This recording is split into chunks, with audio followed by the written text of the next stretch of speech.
Hello, gamers. How are you doing today? Happy Monday. Or at least, however happy a Monday can be. Are we ready to finish up some Girls Foot 2 today? I am. It's gonna be a lot of reading, though. But that'll be okay. I have some good news. I did my homework. I read up on the die-in event, so I'm all caught up to speed. Commander is actually kind of a badass, though, isn't he? he was really out there on the front lines with just him and Kolfney, and they were putting some work in, huh? I'm impressed. Very impressed. Hi, Shiraway. Hi, Stern. Good to see you. Good to see you. So let's not waste any more time. Let's jump right into this, shall we?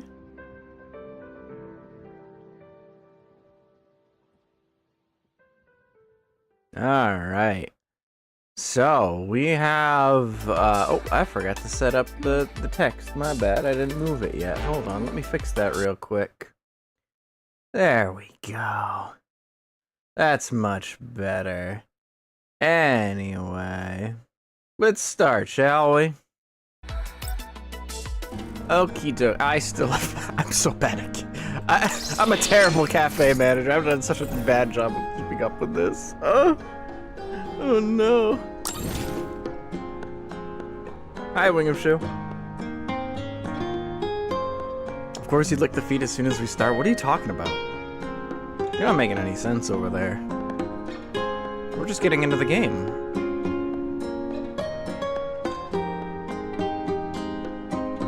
Ah, I see. One moment.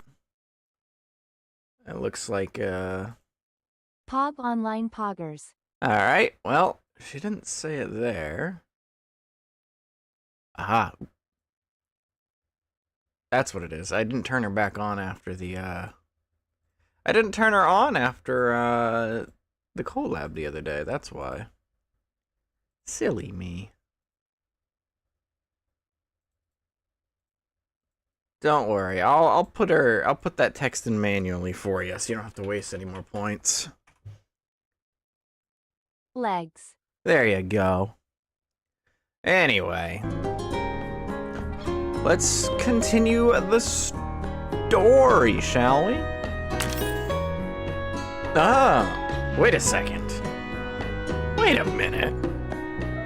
You should be on the ship. Just kidding. The one on the ship is a,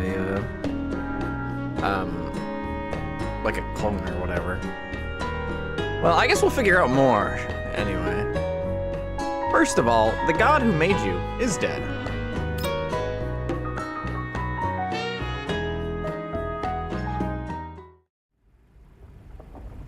Several hours earlier, on the Elmo, Groza carefully examines Sexton's, who has been trussed up like a Christmas turkey. Her frame is in ruins. Half of the synthetic skin on her face is gone, and her body lies limp in a way that can't even be described as human because not a single one of her joints is intact.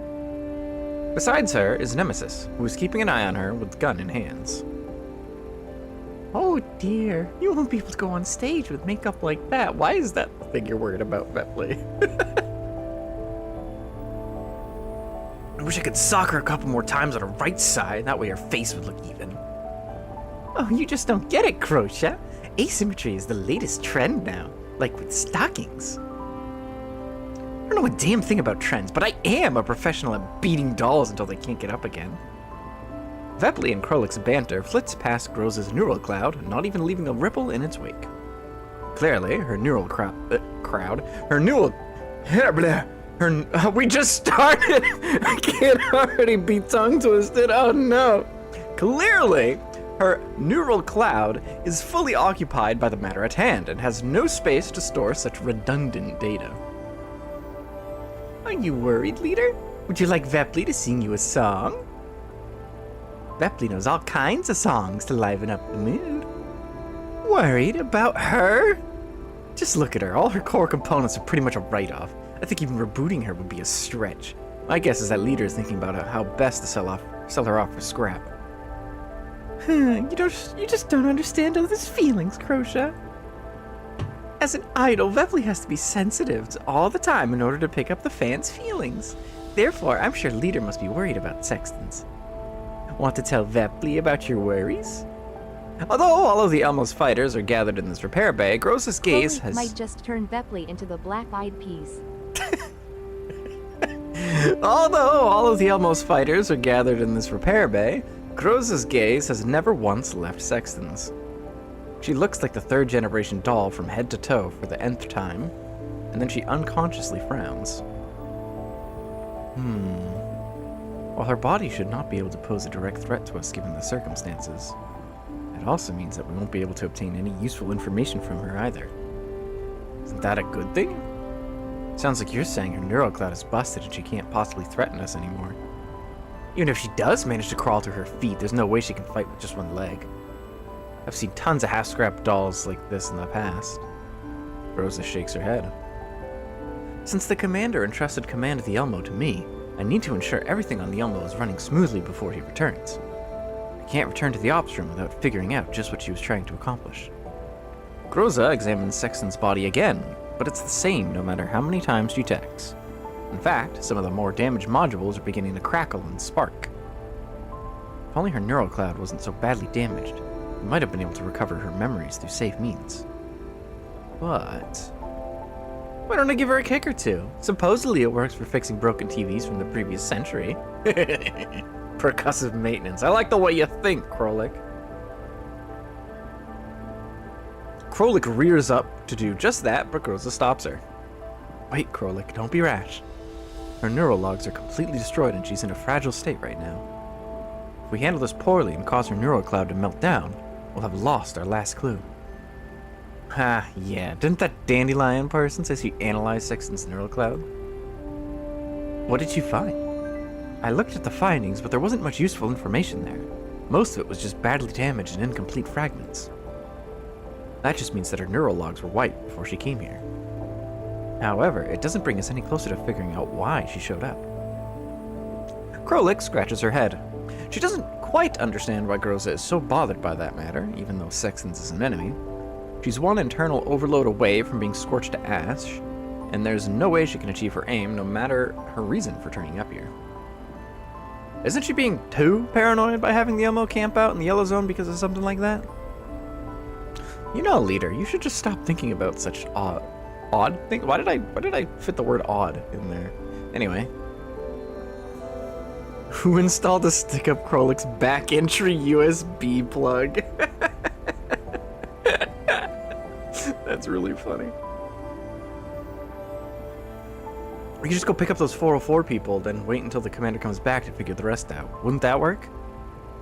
Like, if you're really that worried, I could just dismantle her limbs, torso, and head into their component parts to the point where not even Malin could piece them together again.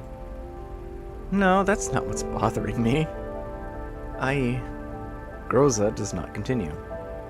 The other dolls on the Elmo have no idea what the commander has been through in the past, but how did she, as a former subordinate, end up meeting with the commander again? Indeed, why had she been reunited with the commander? Why had it been her specifically? Groza has never considered that question in detail, or rather, she doesn't dare to carefully examine the reason for it. If the commander simply hides behind his identity as a bounty hunter in the yellow zones, burying that unspeakable past of his under the collapse storms and endless expanses of sand, never speaking of it again, then she can continue staying by the commander's side and protect him without a second thought, up until the commander no longer needs her. But now that Paradeus has risen up again and is standing in the commander's path again, she knows that there is no way the commander will just simply ignore them. Whether the commander has been drawn into some conspiracy or has actively chosen to intervene in the matter, everything she has desperately tried to protect for the past 10 years will be wiped away in the blink of an eye.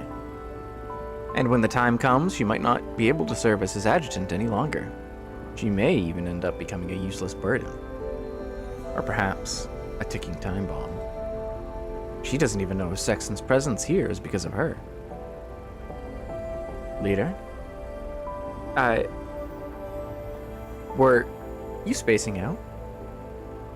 come to think of it, you've been a little out of it ever since we came back from the red zone. Time for Vepley to take the stage. I'll sing a love song for you, leader. Don't just start singing out of nowhere. You think you're a princess? What do you mean? What do you mean we're this far into the future? In like a post-apocalyptic scenario, and fucking Disney still lives. God damn it.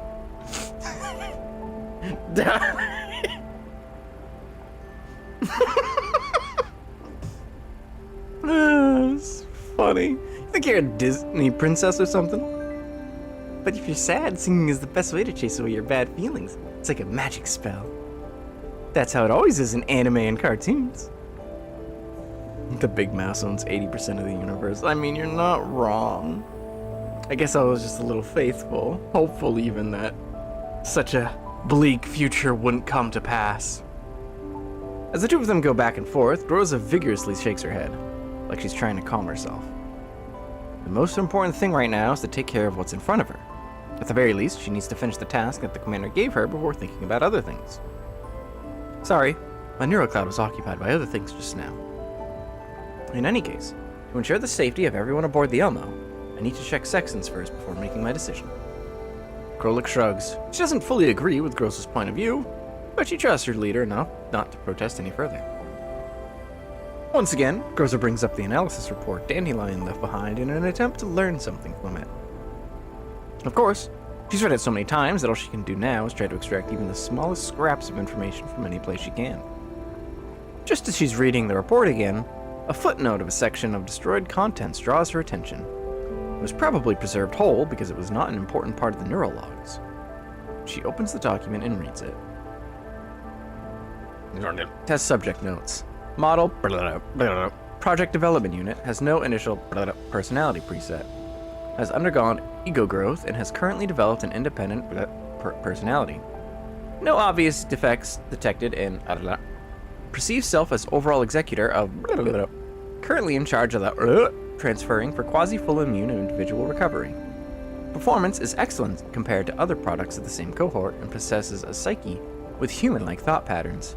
Initial observation suggests satisfaction of the criteria for the experiment. This is still less redacted than the Epistine file. It really is.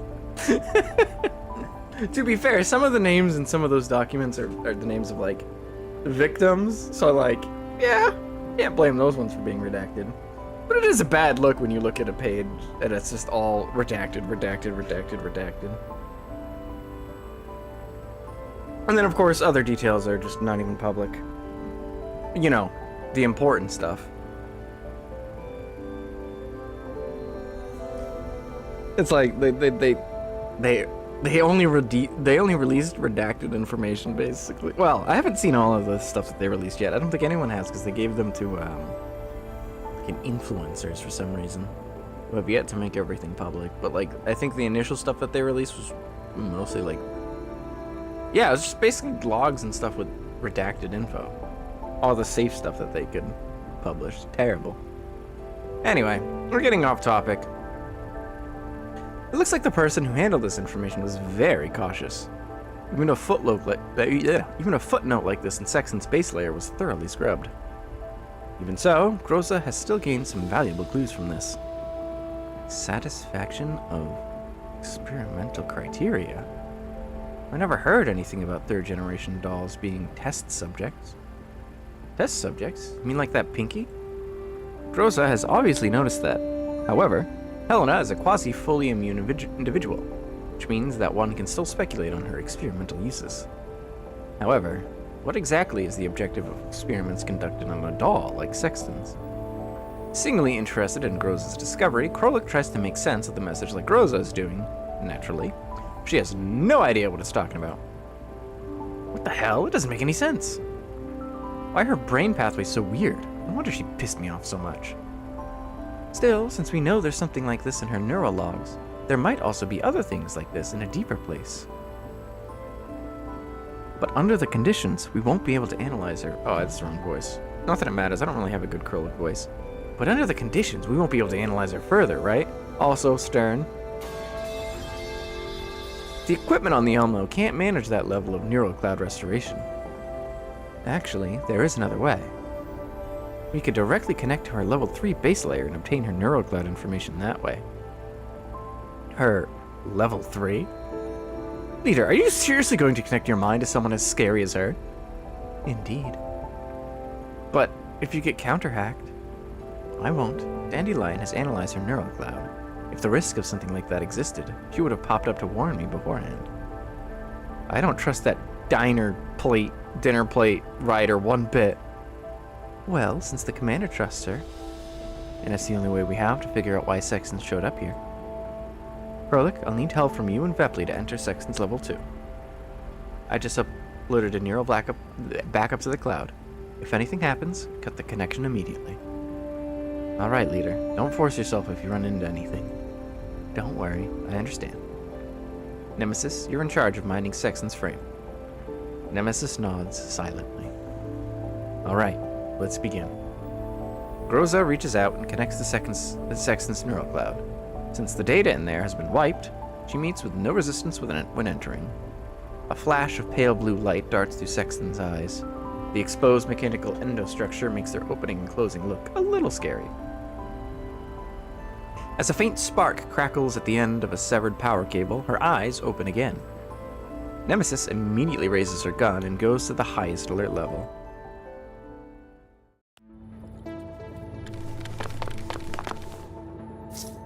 Leader, her level 2 is open. We'll help you break her firewall now. You'll have to go into her level 3 alone, Leader. Be careful. Yeah, we'll be fine. Nah, I'd win.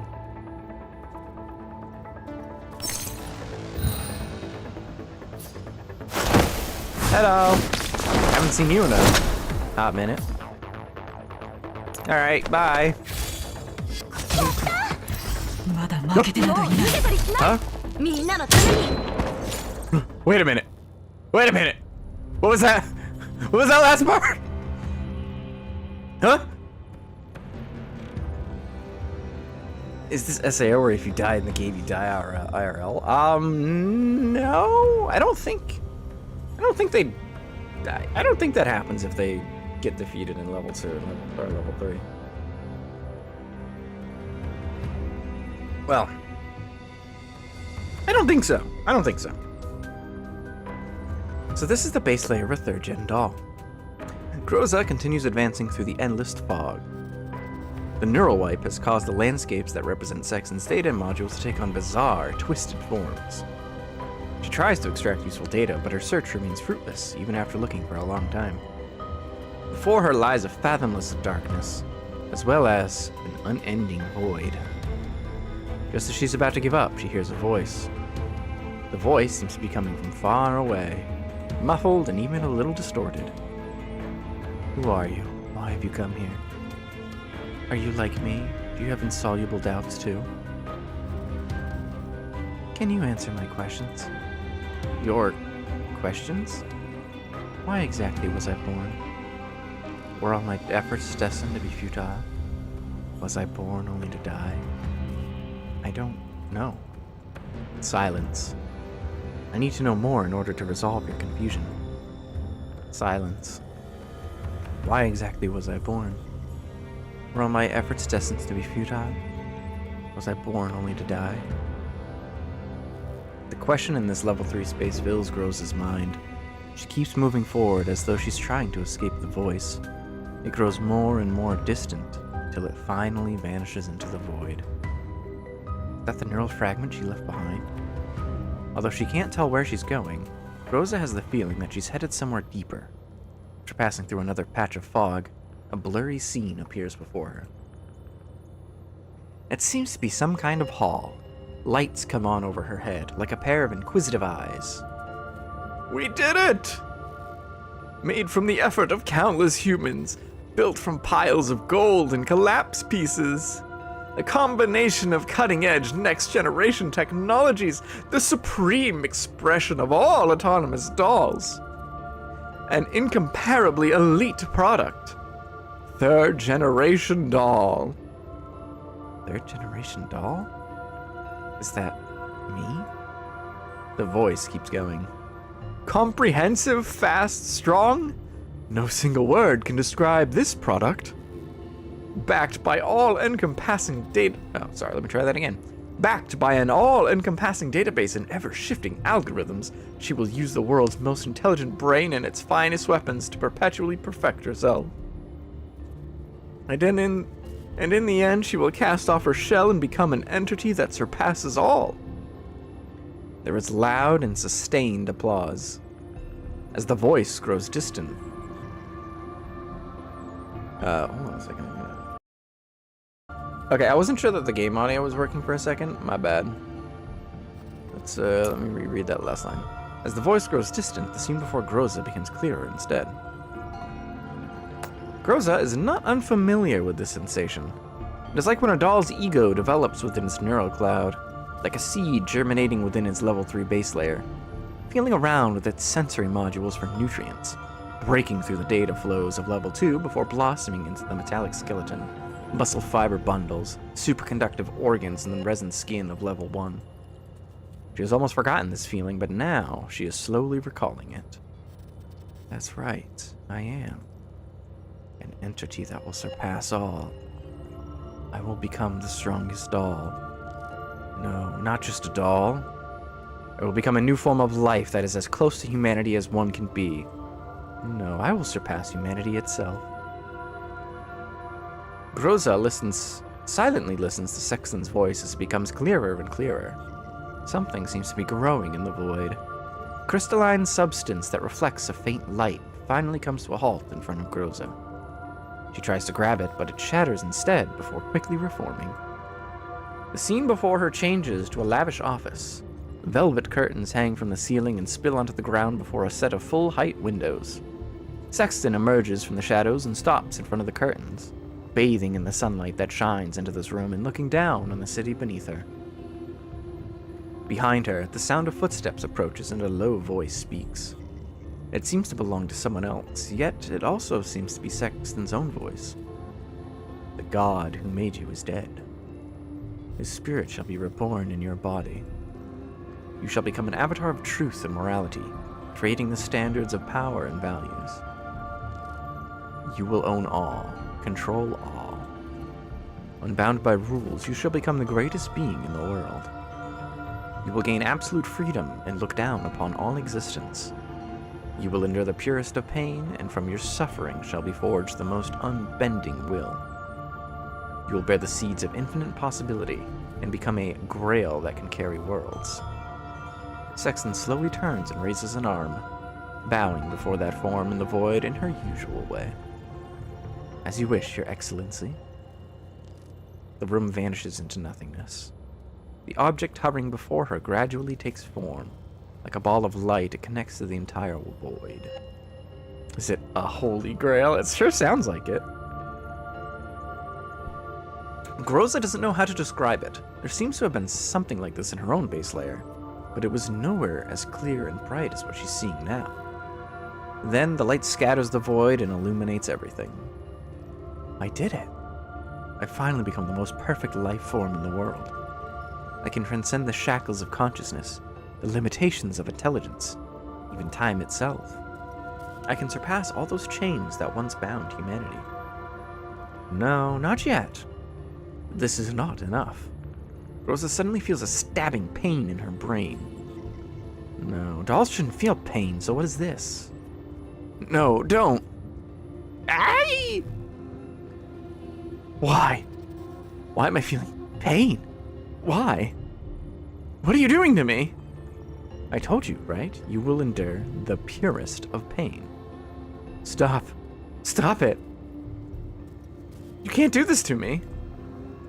I'll die. Would dying be worth it if you could become God? No, no, no. I don't want to become the god you're talking about. Man is a rope stretched thin between the animal and the Superman. A rope over an abyss. Now walk this rope and accept your evolution, O Grail. Amidst the pain, Groza opens her eyes, trying to make sense of what is happening before her. She's inside a lab. 2 lab-coated human researchers seem to be working on something. One of them seems to be leisurely sitting back in an armchair, arms folded and looking at her in amusement. The other seems to be moving between several terminals. With every operation on the terminal, Groza feels a multitude of extreme sensations flash through her neural cloud. This is hell. This is heaven. And it is also the world of men. Increase the output. Are you sure you want to do that? Her neural cloud will completely break down. Her neural cloud isn't important. Even the loftiest grail beaten from gold is nothing more than a container used to hold the essence of the divine. All our experiment needs is this body that confused with... Ah! Sorry. Crack. Something breaks. Groza feels herself falling into the void. She tumbles down through the abyss for a long, long time. Until time and space itself loses all meaning for her. And finally, she hits the ground hard and passes out. OTS-14. Groza. Groza! Groza opens her eyes. Commander? Oh, thank goodness, you're functioning again. Your neurocloud was so badly damaged, I thought I'd never be able to fix it. Groza looks around and finds that she's inside an unfamiliar vehicle. Outside, the scenery rapidly recedes into the distance, and the sand dunes and clear blue sky indicate that a collapse storm has just passed. Meanwhile, the bay she is currently in is empty except for the repair pod that she occupies, which glows with a faint light. This is the Elmo. Do you remember this place? The Elmo? I found you in an abandoned quarry nearby. So, do you still remember why you ended up there? Groza tries her best to retrieve the relevant information from her neural logs. Why was she at this abandoned quarry? Does she still remember? She can't remember? Does she really not remember? There's nothing in her neural cloud. Everything is blank. I don't know. Really? So are you still in Griffin? Griffin? What's that? Ooh, looks like your memory modules might have been damaged. Never mind. The past doesn't matter anymore. You can stay here and rest for now. We'll worry about the rest some other time. Thank you, Commander. Wait a minute. You remember me? You're the Commander. So you only remember me. Huh. Maybe your modules took varying levels of damage. Looks like you're fully charged now. Want to stand up and see if you can move around? The door to the repair bay opens. Groza stands there dumbly, looking at the man who's holding a hand out to her. She reaches a hand out to him as well. She remembers this sensation, this warmth, and... Suddenly, her outstretched hand transforms into a knife and she stabs the person in front of her. Bright red blood splashes everywhere, staining Groza's visual modules.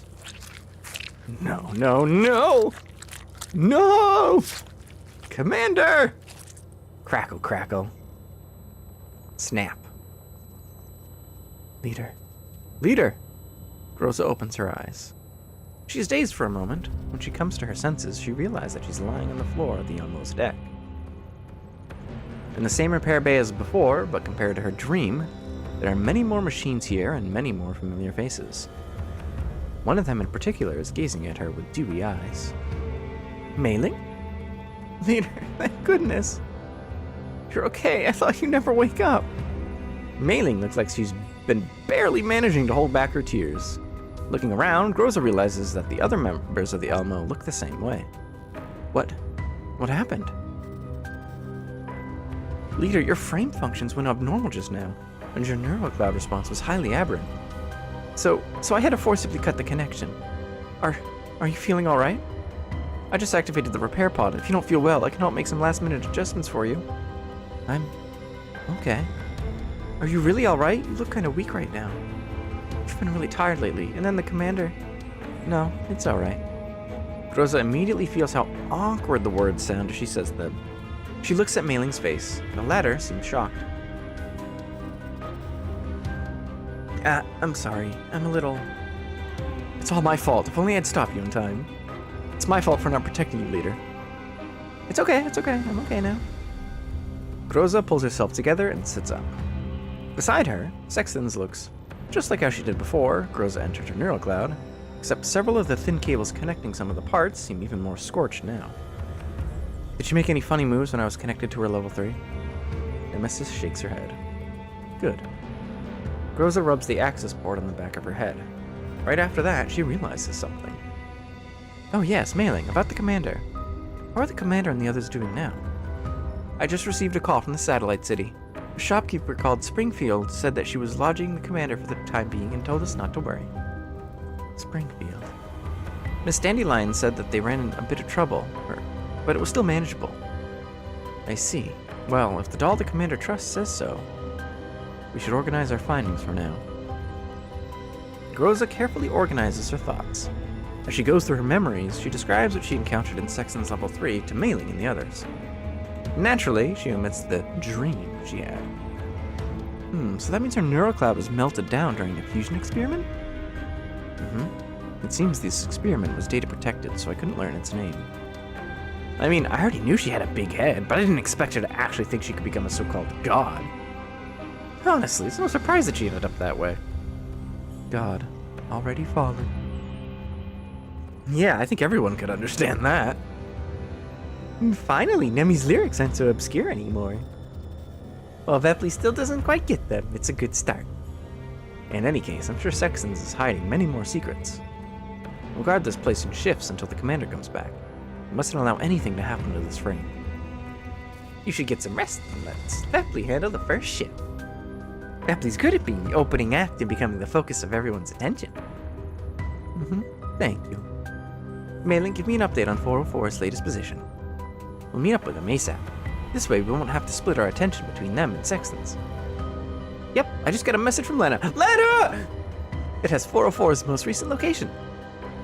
Mark it on our radar map. Full speed ahead. Roger.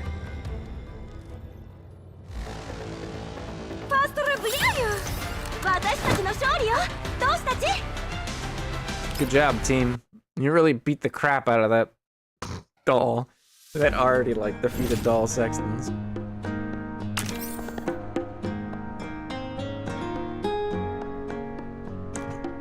So don't be in the same room as Gyoza from now on. I guess not, huh? She's gonna stab me.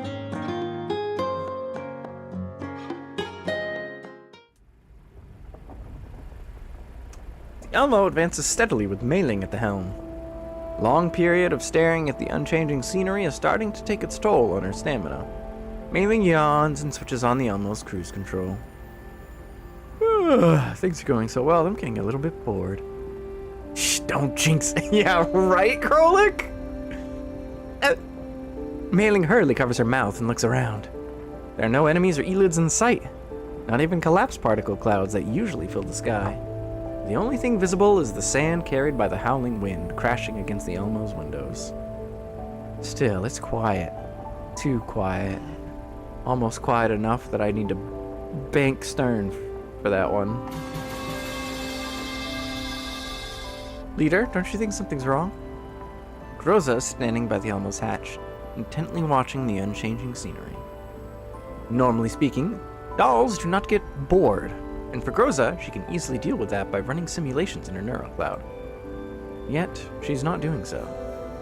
Krolik is right, things are too quiet. If nothing else, this lack of activity is abnormal, considering they're headed toward 404's position. Maintain Class 1 alert. Got it. The Elmo leaves 2 parallel tracks on the desert. After driving through an expanse of open terrain, they reach several sprawling sand dunes. Just then, Rosa realizes something. Stop! Mailing suddenly brakes and the Elmo grinds to a halt. The inertia from the sudden halt sends all... Hey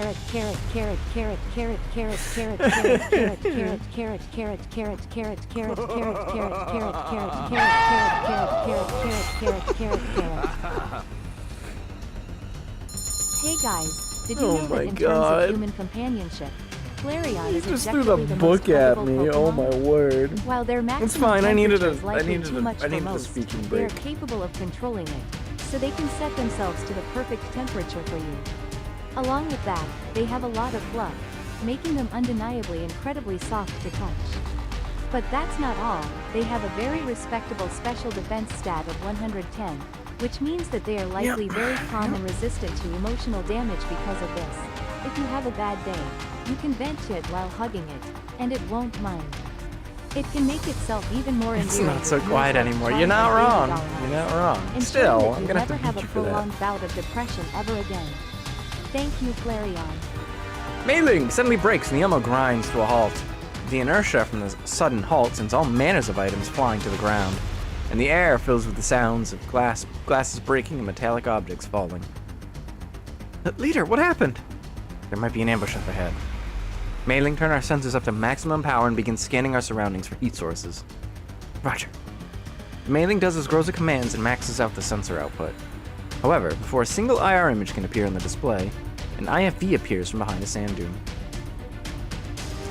Adjutant, we have arrived at the location of the radar contact.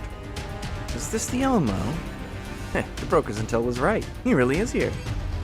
So this is the MBV of that bastard from just now, huh? Let's blow it sky high. Easy, Kenny. This MBV's owner is a tough nut to crack. Get everyone ready for combat. We need to face the upcoming battle in top condition. Roger. The IFV's hatch opens and a head pokes out.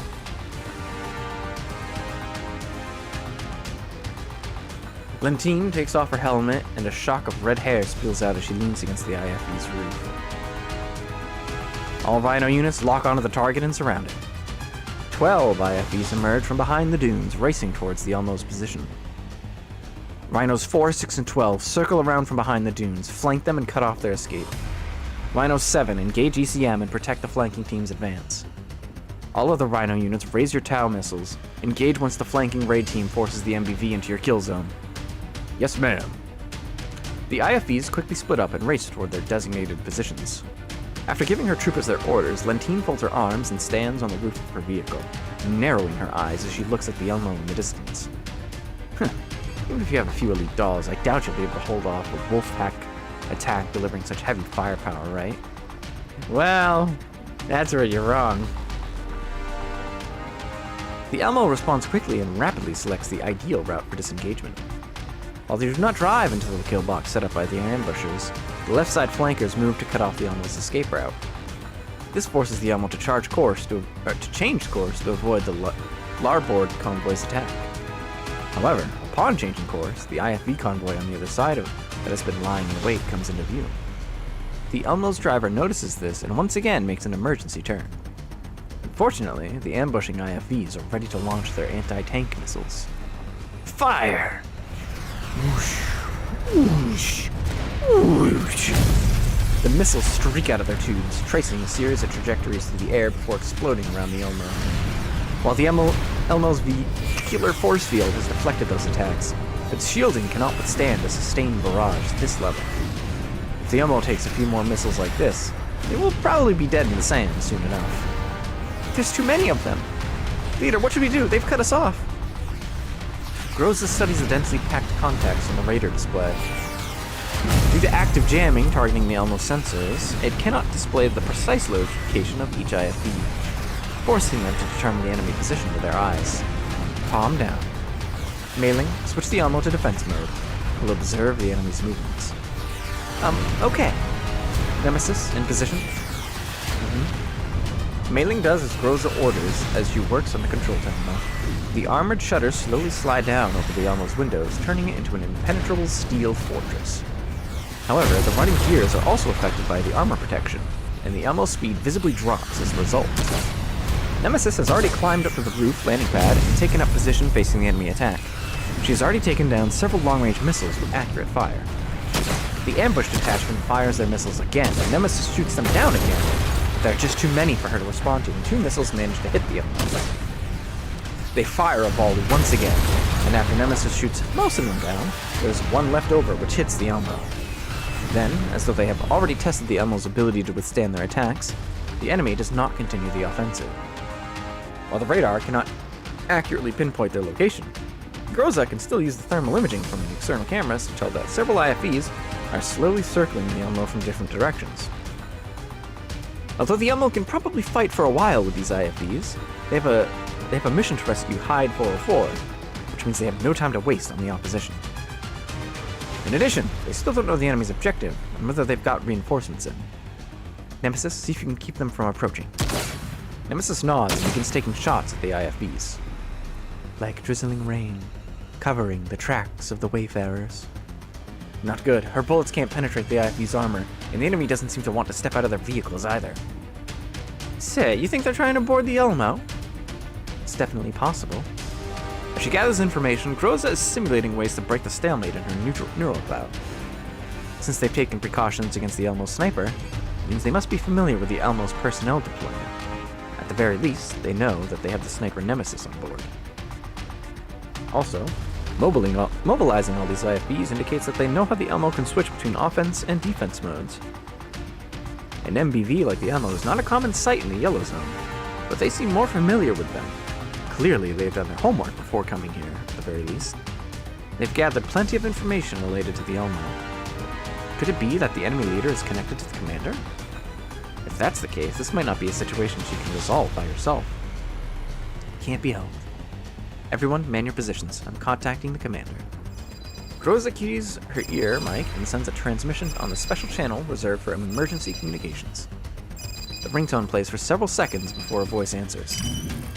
Groza, what's happening? Commander, we've been followed by unknown enemies. The opposition is closing in on the Elmo at high speeds. They've already launched a direct attack against us. After making the necessary response, I suspect that the opposition might be trying to board the Elmo. We may need your leadership and judgments for the upcoming battle. Unknown enemies, you say? What are their numbers and makeup? From what we can tell, the enemy are using 10 plus armored combat vehicles and at least 80 plus infantry. Armored vehicles? Could it be Mangi again? Have Mei Ling increase the Elmo's speed. Keep your distance from the enemy armor and tell me the Elmo's coordinates and surrounding conditions. The enemy has heavy weapons, and so the Elmo is currently in defense mode. Defense mode, Also, the enemy has active electronic warfare equipment. We've lost partial radar functionality and cannot download real-time data on the surrounding terrain. Well, that's fine. I know the terrain over there well. I just need exact coordinates. Wait a minute. We heard the other side of this. Cool. Groza sends the coordinates over, and the voice on the radio goes silent. After some thought, the commander issues precise orders. It is precisely these orders that have always put Groza at ease during emergencies. There's a pass 10 kilometers northwest of the Elmo with an abandoned town. If the enemy wants to board the Elmo, they'll likely want to shrink their perimeter. Once you're surrounded, there'll be no escape. Therefore, you must find terrain that will disrupt their plan and encircle you. That pass is a good place for it. In short, get the Elmo over there ASAP. Does this mean we'll be disabling defense mode and breaking through their barricade? But if we do that, the Elmo might sustain severe damage. Letting them board the Elmo will be more dangerous than that. Understood. Someone else seems to be talking on the other side. After a brief conversation, the commander speaks over the transmission again. Think of a way to get the Elmo there and use the pass to block the enemy's pursuit. I'm heading back to help you right now. Commander, are you rushing back? But if it's just you and Kaufman? Relax. We met some old friends along the way. They'll be returning to the Elmo with me. Are they ex-Griffin dolls? I'll draft up a combat plan based on the reinforcements you bring back. Groza realizes that she seems to be placing too much emphasis on that last point, so she quickly supplements her words. Fortunately, the commander doesn't seem to have noticed it. Yeah, I'll be bringing 5 extra dolls back. We'll be returning by helicopter. Understood. I'll keep the Elmo and everyone on it safe until you return. Thank you, Groza. The commander hangs up. Groza stands in the ops room, both hands on the main terminal, her mind deep in thought. Then she raises her head and stares at the IFVs approaching the Elmo. Mei Ling, deactivate the Elmo's defense mode. Eh? But the force field is going to collapse at any moment. The Elmo's going to take severe damage if we do that. I know, but those are the commander's orders. Change course now. Divert all power to engines and accelerate to maximum speed. Head northwest to a pass 10 kilometers from here. That's our objective. Once we drive there, we'll dismount to destroy the path in our wake to slow the enemy pursuit while waiting for the commander to return with the reinforcements.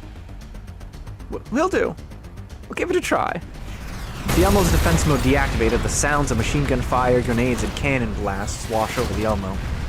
The opposition's furious bombardment fills the ops room with deafening alarms, but Groza is undeterred. Instead, she systematically works the control stick, her eyes focused on the destination the commander has assigned her. She has to get there. She has to ensure the Elmo and its crew are safe until the commander gets back. And after that, when there are more people around to protect the commander, then this will probably be the final task she performs for him. Oh, don't say that! Lentine sits in her IFV, puffing furiously on her cigarette while she watches the MBV and its deployed shield through a pane of armored glass. Her forces have encircled the Elmo. The next step will be to close the net, then board it and seize control. There are many questions in her mind, and she's eager to have them answered. This thing is harder to handle than expected. Oh, that was the wrong voice. I was doing Lenny's voice. What's the status on our missile storage?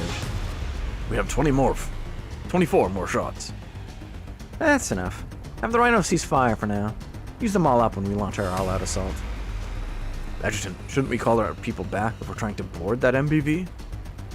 With all due respect, the people we have here are ordinary Manji security troopers. They're nowhere near as well trained as us. Having them attempt a boarding would be suicidal. Well, I don't really care about casualties if the mission fails. Have you blown up all the signal markers in the region designated by the brass? They're all gone. Then that's perfect. Without the signal markers, nobody will be making calls to the outside of our AO. Sounds like a perfect mission completion to me.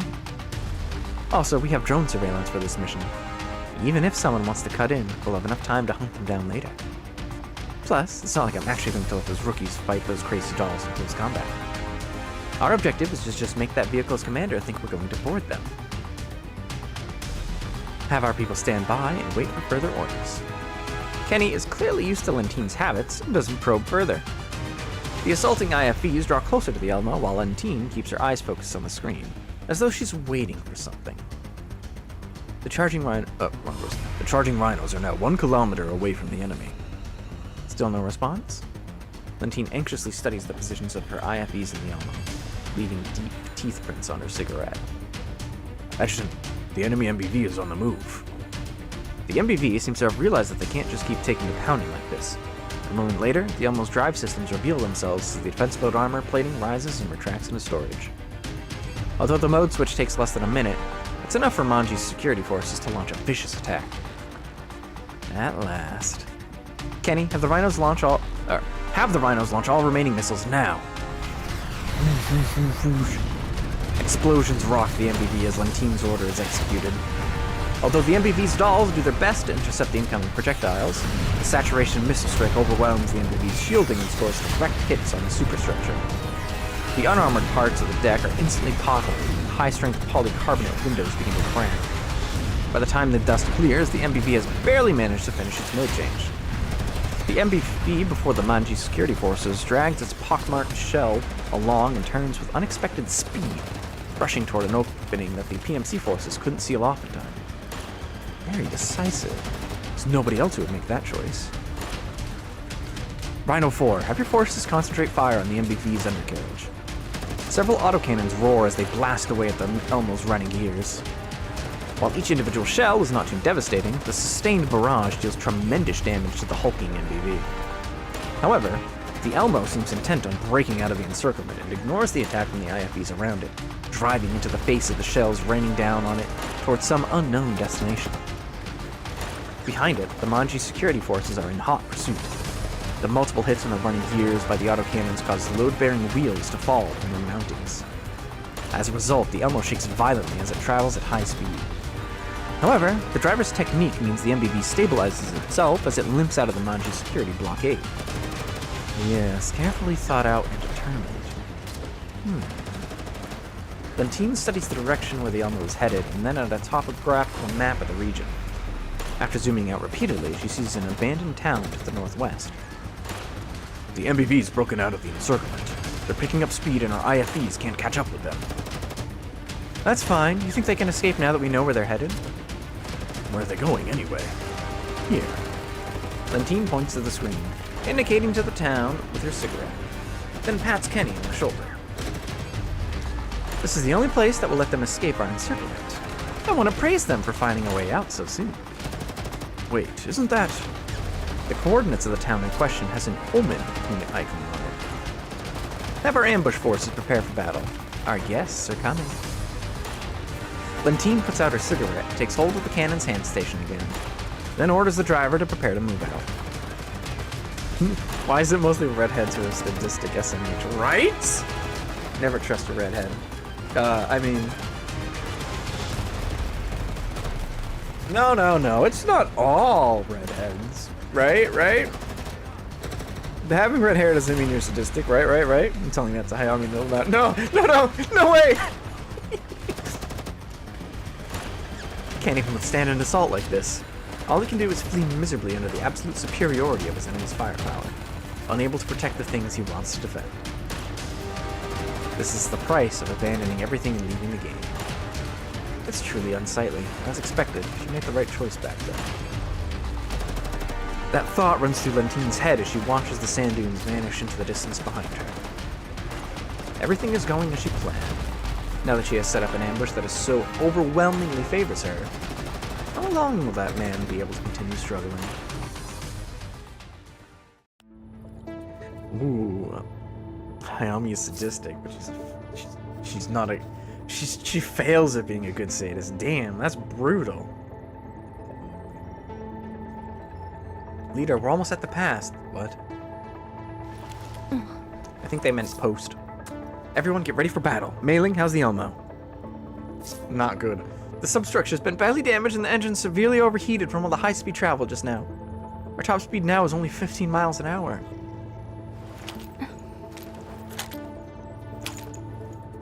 Gun. Got it. Keep the Elmo on the move. Don't stop for anything. All points, load up on the explosives. We need to jam up the mouth of the pass to shake off the enemy's pursuit.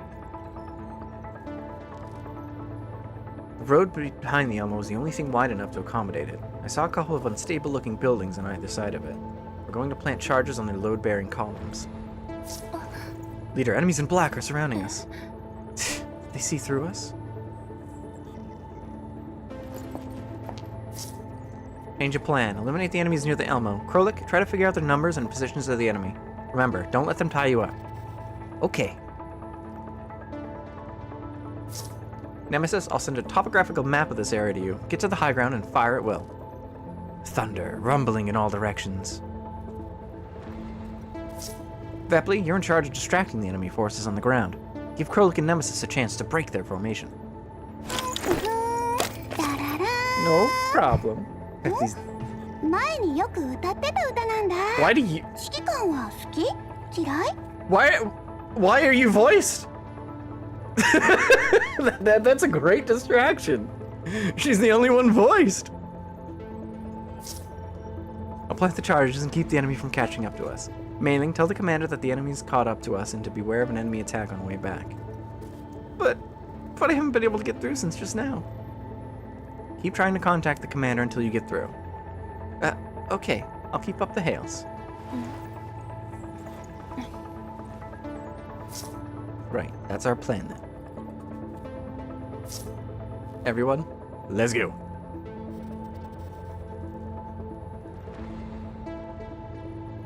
I gotta say, one thing that is a little disappointing about the game is that you have all that pre-battle of like the battle plan, and then you load into the game and it's, oh look, all your allies are over here, all ready to go, just like that. Like if there was all that talk of strategy and then the actual just hit the button and then we start the map and then we hit the auto battle button and then the enemies just die. Wow, crazy. I would have liked, you know, units, having to place my units in different locations, you know? They went too tactical in Frontline 1, they simplified it for more casual in Frontline 2. God damn it! Hate casuals.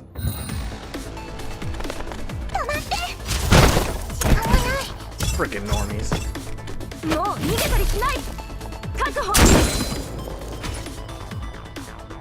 Vepley can kill the enemies by Fortnite dancing. Leader, it doesn't look like they're trying to close the gap. Yes, it seems they figured out what we're trying to do. Their aim is just to buy time, so they're keeping their distance and exchanging fire with us, keeping us from that building which we could use to block the path. I think we'd have to launch an attack even though we're the side that got ambushed.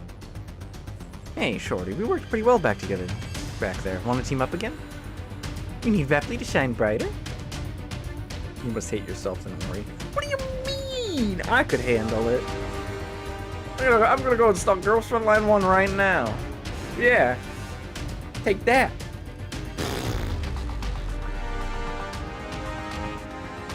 Yes, please, draw their attention. I'll try to approach that building again. Nemesis, please cover us. Twinning, the moment of enlightenment, in the distance from confusion. Nemesis says she's low on ammo. Alright then, our success or failure rests on this gambit. Let's go.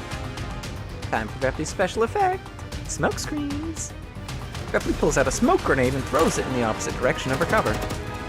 The moment it bursts, the enemy's bullets rain down on the spreading smoke cloud. The dolls emerge from their cover and race toward the building they're going to bring down. Krolik, enemies on your 9, roughly 50 meters away. Peter, you guys carry on. I'll wipe them out. Krolik lowers his stance and sprints over to the enemies in question. Their screams fill the radio channel. 3 down, 2 more headed your way, leader. Their path might pass through Nemesis' field of fire. Bang, bang. Before Krolik can finish speaking, a pair of bullets find their homes in the enemy's skulls. They collapse like puppets with their strings cut and bright red liquid gushes out of their helmets. Before Krolik can spout a one-liner, a hail of bullets fly her way from another direction. She quickly ducks behind cover, trying to find the position of their attackers. This time, the enemy doesn't seem willing to let her go. They hammer her position with a torrent of lead, keeping Krolik completely pinned down. Quit bullying Krolik! Vepley, go help her. Vepley proceeds to double back to support Krolik. She throws her grenade with all her might, and the enemy throws back more grenades in response. Groza feels the heat and shockwaves from the multiple detonations wash over her back. While she continues running forward, there's a hint of anxiety in her voice as she keys her communicator. Krolik, Vepley, are you alright? I'm okay, just got hit by a few bullets. For some reason, I get the feeling I should bring a ranged weapon along next time. You think? Flowing sands and running waters recede, then go still at the furthest reaches of sunset. Okay, fine, you win! Now fire off the rest of your rounds and cover us. Vepley thinks the show went too well. But Mr. Pizza will give me strength. The sound of heavy gunfire comes over the transmission once again, and this time it's getting closer to the dolls. Remember, she had one in the alpha. Seriously, give my girl a gun. Groza can clearly tell that these black armored troops are worlds apart from the enemies she's previously encountered. Their shooting technique and tactics mark them as veteran fighters, and they clearly understand the terrain. Although their responses are slower than dolls, they can still attack the dolls from multiple angles while hugging cover, negating the advantages in accuracy and reaction speed which the dolls enjoy. The Elmo dolls are having a hard fight, and time is not on their side this time. Groza glances at the explosives in her backpack. So far, they haven't managed to set a single charge, and the IFBs pursuing them will not give them a chance to catch their breath. If they can't block off the single road giving access to the pass, then it's only a matter of time before the enemy's main forces catches up and wipes them out. Groza squeezes her weapon's full grip and thinks about what to do if the worst should come to pass. We fell for it. They weren't trying to delay us, they were just planning to directly destroy us. They're smarter than we expected, using their advantage in numbers and firepower to overwhelm us. Still, they aren't dolls, they'll die when they're killed. We've taken out so many of them already. Doesn't their commander give a damn about their men? Rosa doesn't know how to answer Krolik's question. Logically speaking, most commanders would do as Krolik said and try to avoid unnecessary casualties. But the enemy's fighting spirit and morale hasn't fallen because of their losses. She can't apply normal preconceptions to these foes. There's no point thinking about all that. Leader, I'll delay the enemy. Hurry and bring down that building. You can't let the commander come back to see the site of Elmo in flames, right? That's right. Please, I'm counting on you.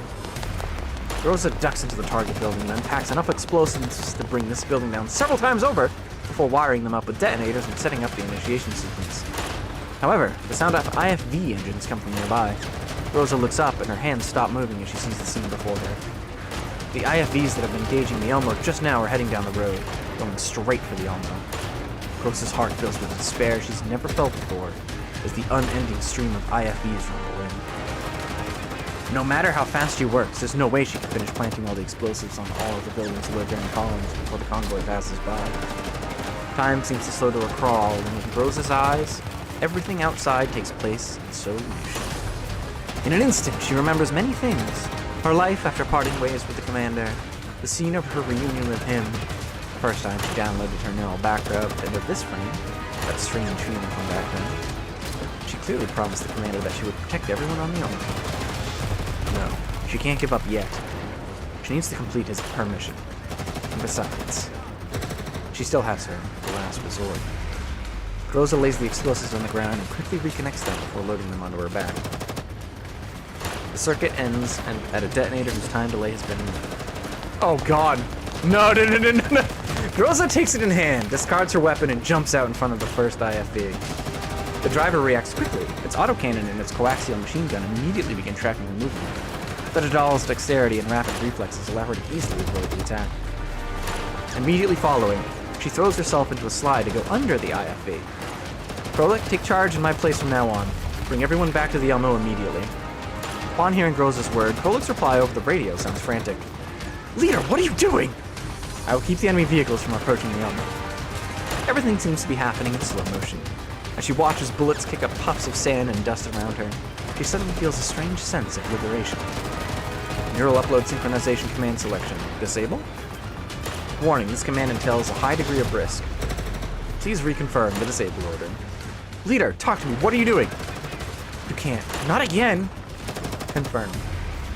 Command confirmed. Neural upload synchronization disabled. Oh no. Time goes from slowing down to practically standing still. Rosa watches herself gradually approach the undercarriage of the IFV. She even sees the driver's look of panic as he tries to pull out his handgun but fails to do so in time. She sees the shell casings ejected by the turret guns, as well as each and every pebble thrown into the air by the shaking of the ground. She sees a strange blue-colored flower blossoming before her, and a blue butterfly fitting out of the flower's heart. And the final thing she sees is the commander's face, though for some reason it seems a little blurred. A strange feeling wells up from the depths of her neural cloud. The real stranger is herself, standing in front of the commander. That self wears a completely different uniform from her, and has a completely different expression on her face. A powerful wave of fatigue washes over Groza. She closes her eyes and stops thinking. Goodbye, Commander. Kaboom! She's coming back, right? She's coming back, right?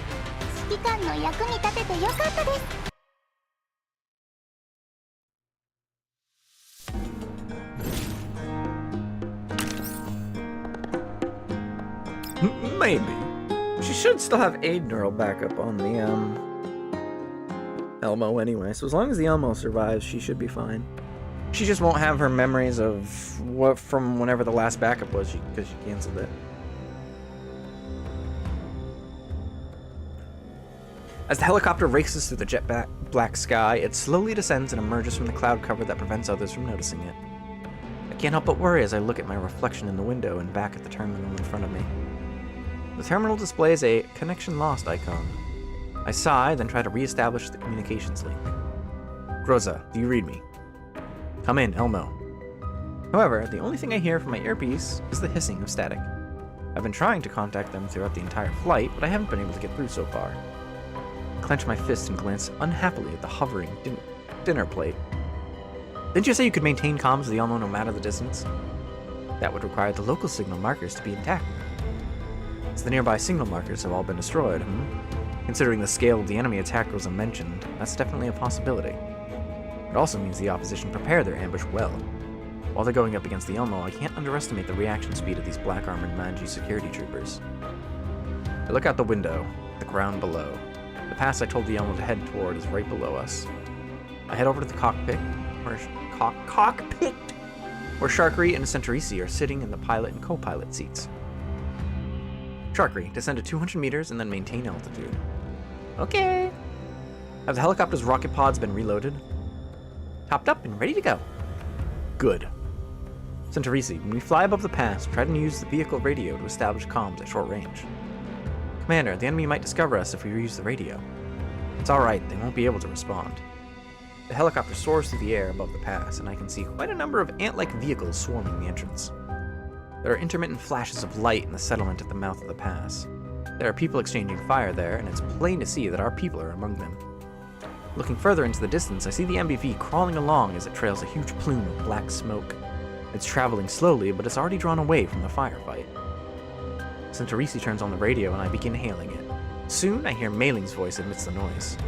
Mei Ling, do you read me? Commander! Thank goodness I got through at last! Calm down, Mei Ling. What's happening now? We're being chased by lots of enemy armor. We headed to the town you mentioned earlier, but there were enemies there waiting to ambush us. Leader Groza took the dolls out to intercept them, and she said she would blow up the road on this side. So they saw through it, huh? Can you contact Groza? No, I can't. Leader and the others haven't been responding since just now. Do you think they're in danger? I'll go back them up. You keep driving the Elmo and don't stop for anything. Got that? I got it, Commander. Please bring back Leader Groza and the others. Have you tried upgrading past 95? Leave it to me. I put down the handset and return to the passenger cabin. I look around at the dolls holding their weapons and ammo, then begin handing out combat assignments. Diane, Jiangyu, Zhaohe, Centaureese, you'll be forming a squad to assist and relieve Groza's team. You already know who Groza is. The other 3 members of her team are a doll with bunny ears, a doll with a purple cape, and a doll with an with an M-Pisaurus backpack. You should be able to recognize them at a glance. Don't get stuck in with the enemy. Find them and bring them back to the chopper ASAP. Understood. We'll take care of it, Commander. Time to show you the power of an elite dog, Commander. Wolfney, you're in charge of protecting Melanie. Do not leave her side for a moment. Yep. Are you alright with that, Melanie? I'm okay. Alright, prepare to move out. I head back to the cockpit, instructing Sharkry to overfly the firefight. Once we're above it, I point out a largely intact building, and Sharkry immediately picks up on what I want and descends. Let's go. Centaureese and Diane open the hatches on their respective sides of the chopper, and a ferocious downwash screams in from outside. The dolls stand by the open doors, while Wolfney shields Melanie from the howling winds of their body. The helicopter nears the target building. The dolls jump out when it's roughly 10 meters above the roof. Haha, time for a Griffin airdrop. Watch this, big sis. Jiangyu does a magnificent flip in midair before touching down. Diane, who has touched down alongside her, glances at her sister before reproaching her. Be careful, Jiangyu. We're in a combat zone now.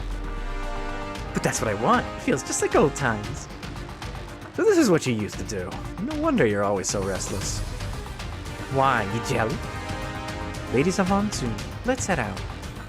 Pardon us, Miss Centaureese. Let's go. The dolls dart into the building and the helicopter pulls up again as it heads towards the mouth of the pass. Looks like it's about time. From the co-pilot seat, I see multiple IFVs working their way through the town area. They're driving single file towards the Elmo. The perfect opportunity for us. Sharkry, target this road and blow all those IFVs to scrap. Will do! The helicopter adjusts its position as it hovers, then plunges in for a straight run. Rockets scream out of their pods in rapid succession, and explosions erupt along the length of the road, turning the IFVs into burning wrecks. Groza feels her frame hit the ground with a hard, dull thud. In the wake of the deafening explosions, the walls of the pass crumble, and the ruined buildings nearby collapse, engulfing the fleeing Manji security troopers. She can hear their screams. She can see the mangled remains of humans that have been blasted into gory chunks. And she can feel their hot blood raining down on her. But... wait a minute. Didn't she just... Groza thinks back to what she was doing before she found herself collapsed on the ground. Do dolls feel like this after they blow themselves up?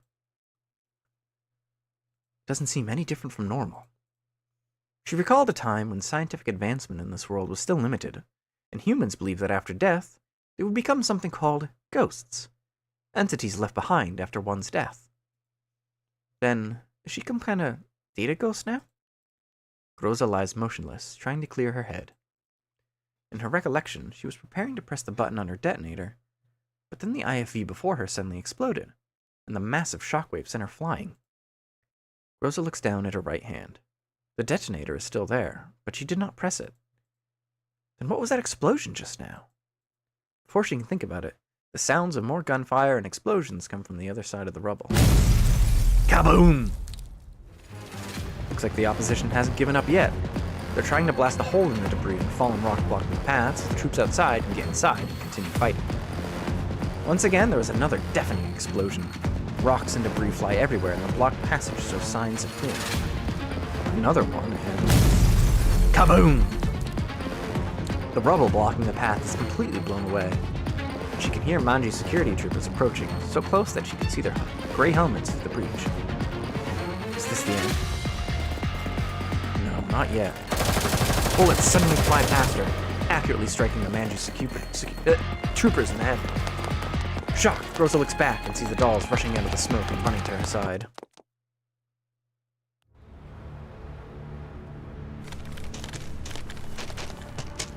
Hello! Miss Groza, are you alright? まだ足りない。 Are you the reinforcement sent by the commander? Miss Groza, do you not remember me?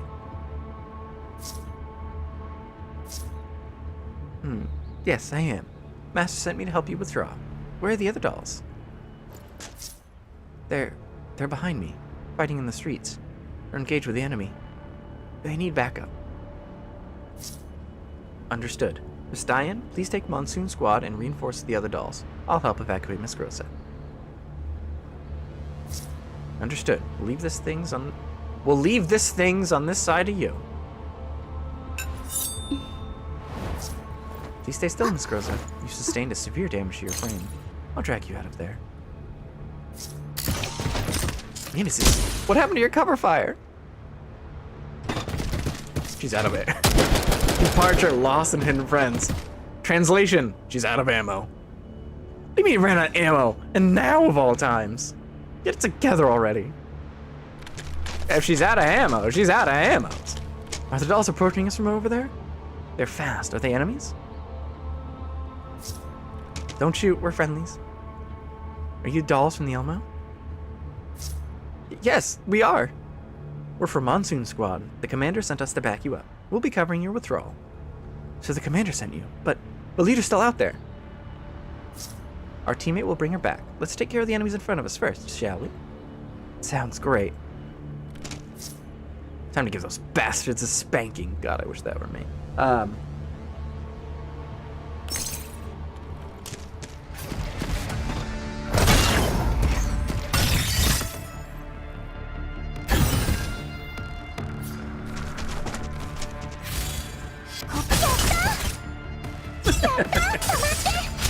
love the clip there. もう逃げたりしない。みんなのために。浅はかなビマです。逃がしたってろ。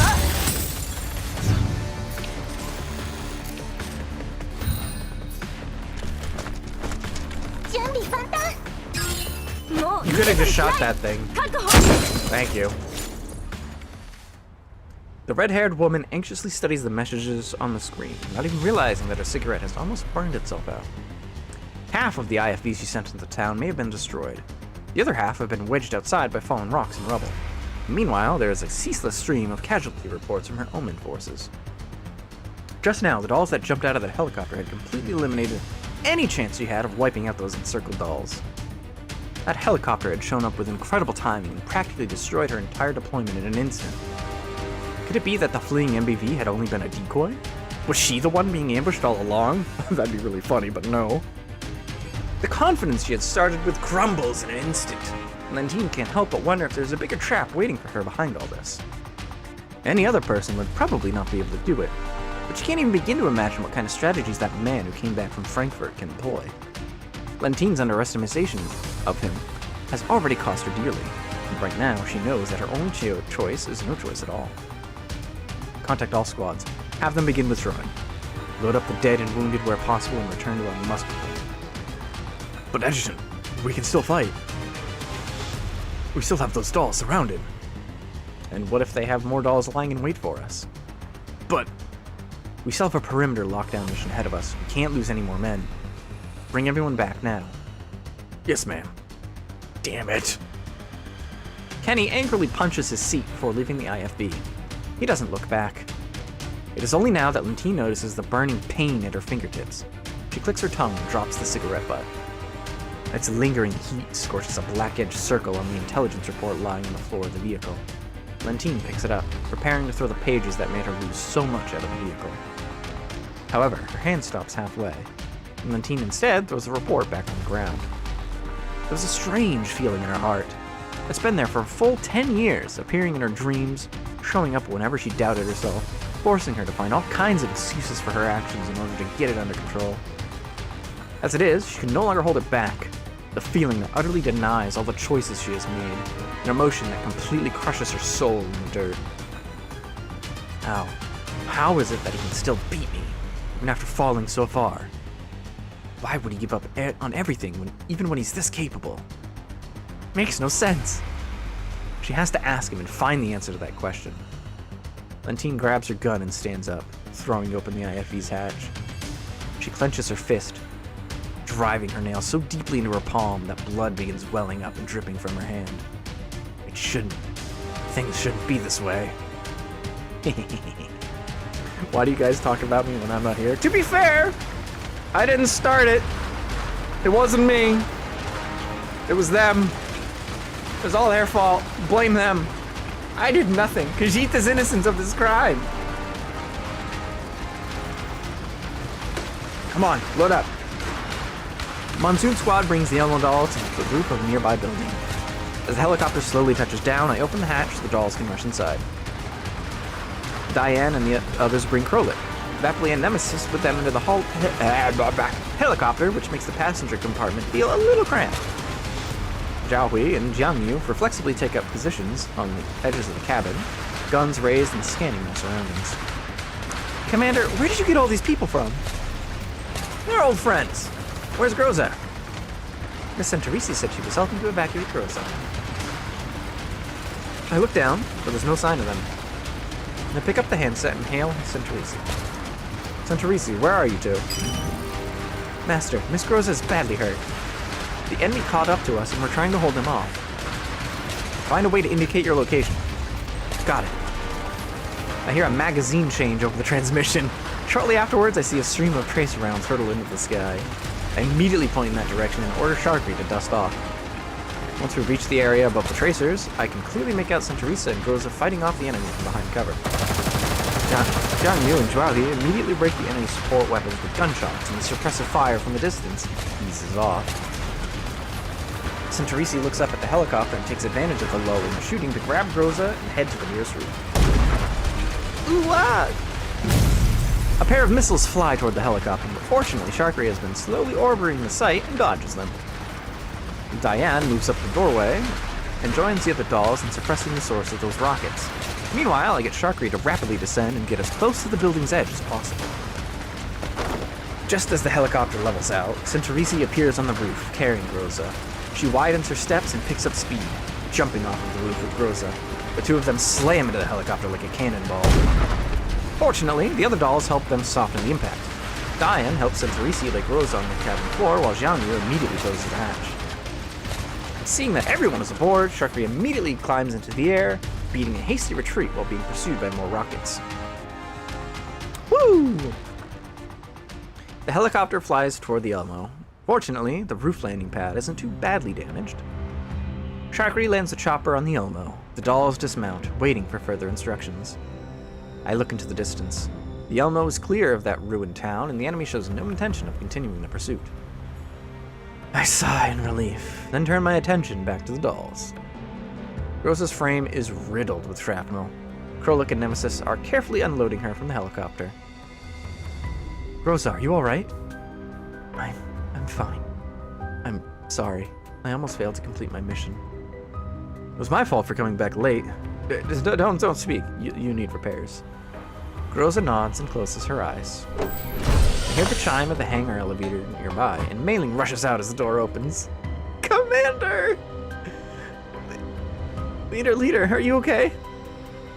Groza shakes her head, but does not respond. Mei Ling, you've done a great job. Now I need you to do a little— No! God, you asshole. I mean, I know she kind of has a lot of work ahead of her because we destroyed the Elmo, but man, girl never gets a break. Got it, I'll start fixing Lita right now. With Mailing urging them on, Krolik and Nemesis help Groza to the repair bay. Will Lita really be alright? I hope it's just surface level damage. We'll have to wait for Mailing to finish running diagnostics. Speaking of diagnostics, why don't you give Melanie a checkup? After that, we can get her a room to rest in. Alright, come with me, okay, Melanie?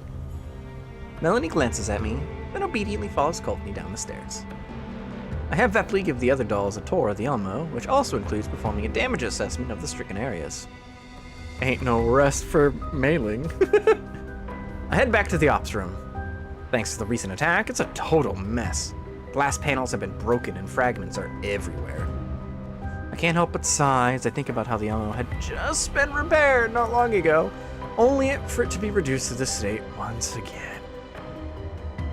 I sit back down in my chair.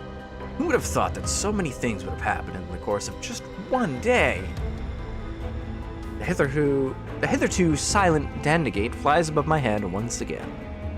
Dandelion's smug voice rings out from above me. What an exciting day this was, Commander. Does it remind you of your Griffin days? I can't help but be reminded of them. I reach up to grab the Dandegate above my head, but it nimbly evades my grasp, the little fucker. The Dandegate flies before me and projects Dandelion's face again. She is yawning and stretching lazily. Oh, wrong voice. So, were the day's events a coincidence that you arranged too? How could that be? The only coincidence I arranged was for you to meet Monsoon in the Zucchero, but then you ended up rewriting the script in your own way. I had nothing to do with the encounter in that underground lab, the fight with Manji Security, or that girl. Oh, really? Anyway, about that data you found in that underground lab, have you learned anything yet? I found a piece of information before we left the range of the signal marker network. As it turns out, there has been a string of missing persons and cultist activity cases filed with the police department of the various major districts in the nearby satellite cities. So far, I've read through 800 plus reports, over 13,000 pictures, 46 videos, and the material involves over 1,000 people. Right now, I'm trying to analyze similarities and sort them out to see if I can find any clues.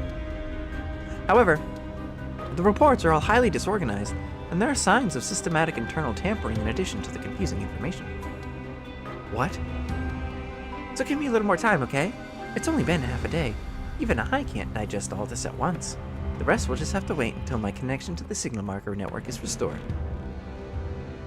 However,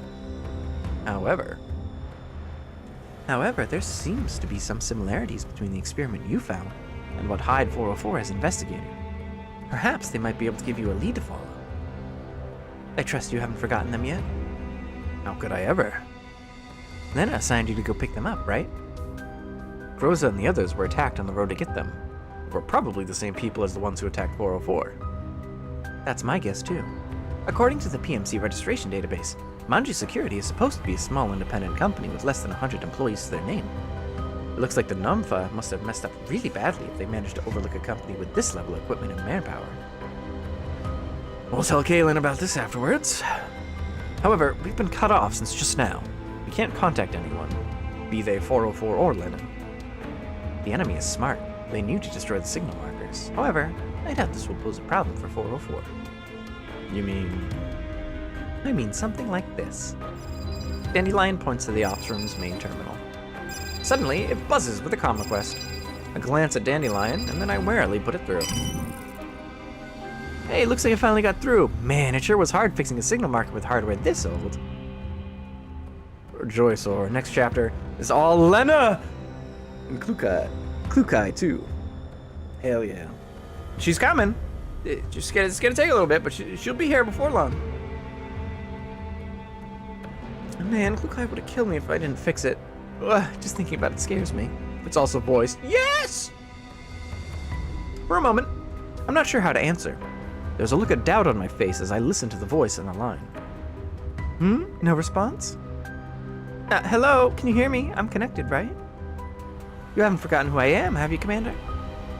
There's a brief burst of noise. The video window dissolves into static and then clears up.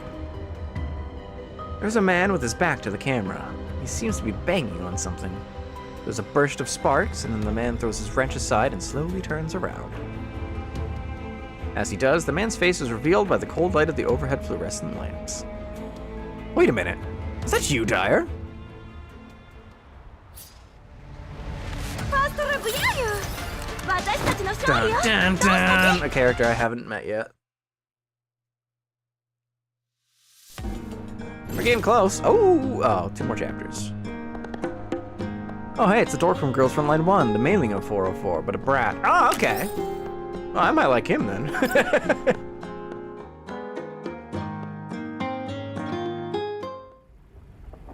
Outside the Elmo's windows, a sandy gust of wind speeds through the darkened sky. He's sassy and got a mouth. Okay, I think I like him so far. There are no Elid corpses here and nauseating monsters. The endless sands are as clean as though nothing had ever happened. The helicopter slowly lands on the Elmo. The dolls open the hatch and jump down from the chopper, while Dyer follows behind them as he touches down on the Elmo. After receiving Dyer's distress signal, Centaureese took Diane and the others on to the beacon station where Dyer was. As per our previous comms, I learned that he had come to offer assistance after 404 had gone missing. But by the time he arrived at their location, he found that all the signal markers in the region had been destroyed, and that Manji Security had seized control of all the roads leading in and out. In the end, he became trapped there. Fortunately, Lena had given him the Elmo's comm code, so he managed to contact us after fixing a signal marker. We didn't encounter any enemies at the signal marker. The helicopter returned to the Elmo after taking Dyer aboard. The dolls returned to the repair bay to rest, while Dyer came to the ops room. I give him a quick once-over, and can't help but feel unfamiliar with his look. What's wrong, Commander? Why are you looking at me like that? Well, it's been a long time since I last saw you. I didn't expect you to grow up like this. Well, I am a human after all. Our looks are different from dolls. We grow up fast. Yes, of course I know that. That said, what's more interesting is that you're still helping out Squad 404. There were times when I asked myself, why am I even putting myself through all this crap? But hey, in for a penny, in for a pound, right? Besides, I heard that the Elmo would be helping them out, and I always wanted to take a look around the Elmo. Is this thing really that interesting? Of course it is. After all, it's a cutting-edge IOP product. The final glory of the NSU's heavy industry. A one-of-a-kind model whose like will never be seen again.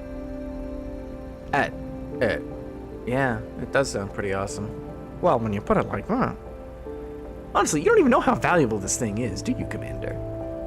All I know is that thanks to its workshop bills, I have trouble just getting enough water to drink as it is.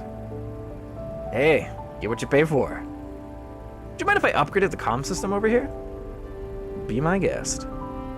I step aside and let Dyer take out a Dyer take out a bunch of strange devices before starting to work on the command console. Actually, how is it pronounced? I should ask. I think I got it right. Dyer. But you know, you never know, you never know. After some banging and fiddling, I see a screen on the console's monitor that I've never seen before. The hell is this? I upgraded the Elmo's comm systems and also set up a temporary encrypted comms channel. I'm sure there were cases in the past where transmissions were leaked to the outside world, right? Yeah. Why do you ask? Lena told me about it. She said that after Miss Kalina found out that the Numpa's comms had been cracked by others on multiple occasions, she told 404 about it and asked them to improve their signal encryption. Leva felt that relying on an encrypted channel alone was pointless, so not only did she boost the encryption on all their communications, she also installed a honey trap in 404's information systems. Any visitors who haven't been invited by a 404 will receive a special surprise from them. Unfortunately, the upgraded technology still hasn't managed to catch that visitor who's turned up so many times before. The encrypted comm channel I set up here is similar to the one Squad 404 is using now. This way, we can better ensure data security between both sides. If that's the case, Kalina had best upgrade on her end, too. Well, about that. I don't dare to mess around lightly with things on Numpa's end. Although, I think that's where the biggest hole in security is. Yeah, sounds about right. So you think the Numpa is problematic? Like, it'd be strange if a government organization at that level didn't have loopholes, right? I fall silent for a while and don't respond to Dyer's words. Dyer. God damn it. In principle, I trust Kaylin unconditionally, but she's part of the Namfa, and I can't make up my mind about them right away. After some thought, I decided to change the subject. Oh yeah, you were saying that Lena asked you to come over? It's pronounced Dyer. Oh my... Thanks, Stern Cold. Stern Cold? Yeah, Stern Cold. I'm having a rough day, I think, with the names. I'm gonna bonk myself real quick. It's Monday, head hurt. Yep. Earlier, Lukai mentioned that having trouble getting network signal. So, Lena sent me over to help troubleshoot things for her. At first, I thought it was just a standard mission, so I took my family helicopter over and paid for transportation and tools myself.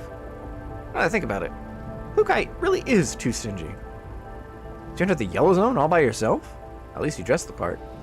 Well, the danger level for this place wasn't high, and my truck had good specs, so the Varjagers had trouble catching up. I thought I could just find a signal marker, drop off an enhanced space station, and be done with it. Turns out, every single signal marker I encountered along the way was completely destroyed. The only one whose internals I could even begin to repair was the last one. After that, I found out that the way out was completely controlled by Manji forces. I figured they'd shoot me full of holes first, even if I tried to go back. Luckily, I met you, Commander. Otherwise, I'd have been totally screwed. Saying so, Dyer fiddles with the console interface and rescans for new transmission channels. The moment the rescan finishes, a shining point immediately appears on the screen. Oh well? What's this? It's a transmission base station. It's broadcasting right now. Can I connect to it? Yeah, do it now. Dyer connects to the transmission. A rapid, loud voice speaks over the channel. 3,762nd Platoon of the 7th Environmental Survey Corps. We have an emergency and need support. I repeat, we need support. Survey Corps? Are those the forces that 404 are working with? Can we communicate with them? No, there's no response. This is an audio clip on a looped broadcast. Suspicious. Can we trace their signal then? Sure we can. Alright, location confirmed. They're not far away. I pick up my terminal and contact Centurisi. Master? Centurisi, I have a new assignment for you. Get ready for battle along with Monsoon Squad and meet them in the hangar. Understood. Preparing now. I have Dyer send the coordinates to the dolls and look out at the night sky as dark and mysterious as this mission. This might be our break in finding Hyde 404. I still love the name Hyde 404. It's so good. That's like peak naming convention right there. I do wonder if we'll ever see Seer. Who's Seer?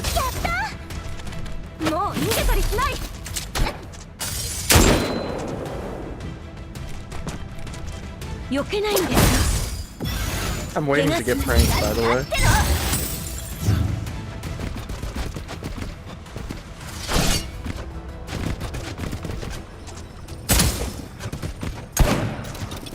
Their old nickname was Those Who Don't Exist. Well, it's not exactly...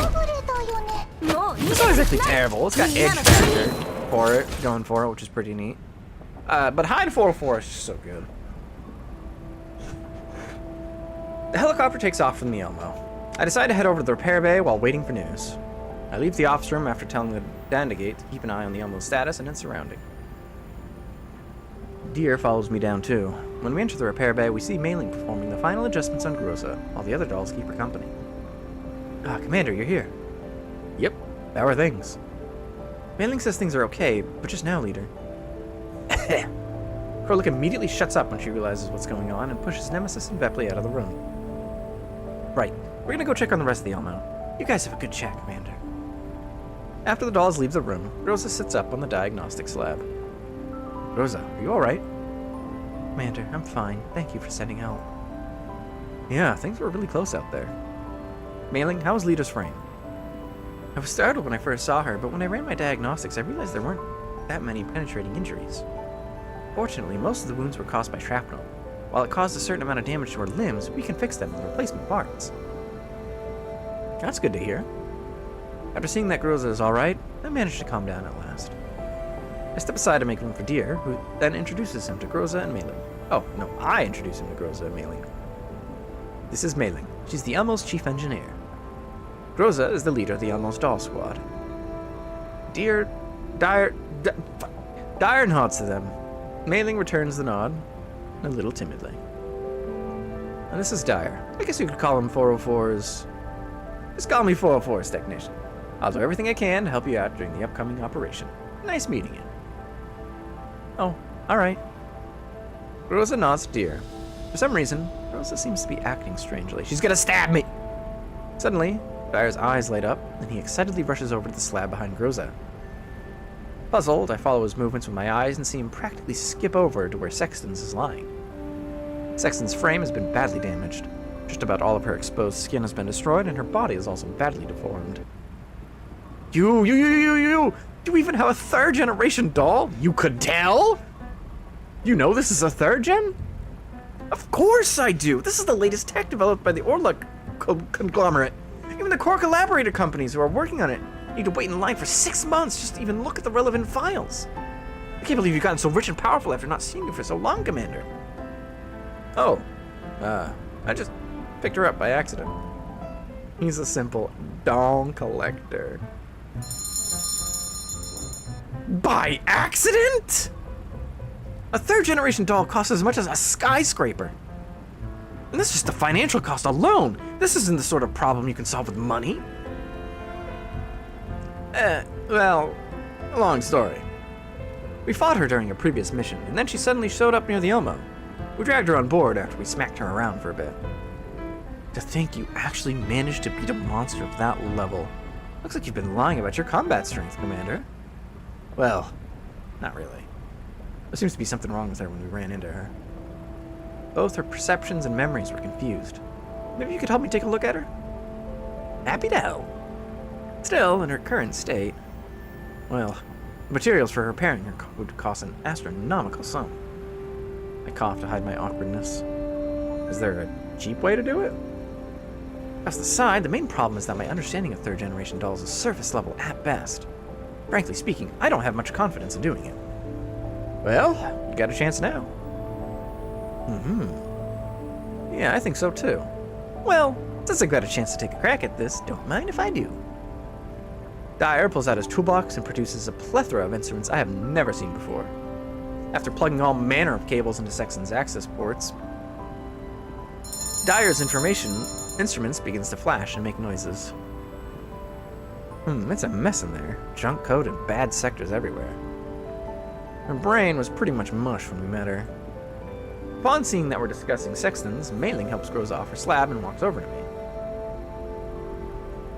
While you weren't around, Leader tried hacking into her neural cloud to gather information.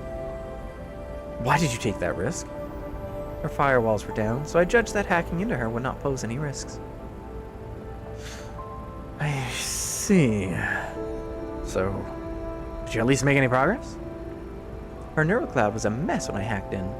My guess is that it was severely damaged by a fusion experiment. I tried connecting to her level 3 base layer and learned some things. Apparently, someone ran an experiment on her and deliberately destroyed her. However, her internal files were too badly damaged and I couldn't make out any details. I see. Dyer, I need the information in her neural cloud. Please help me fix her neural cloud as best you can. Why don't you ask for the moon, too, while you're at it?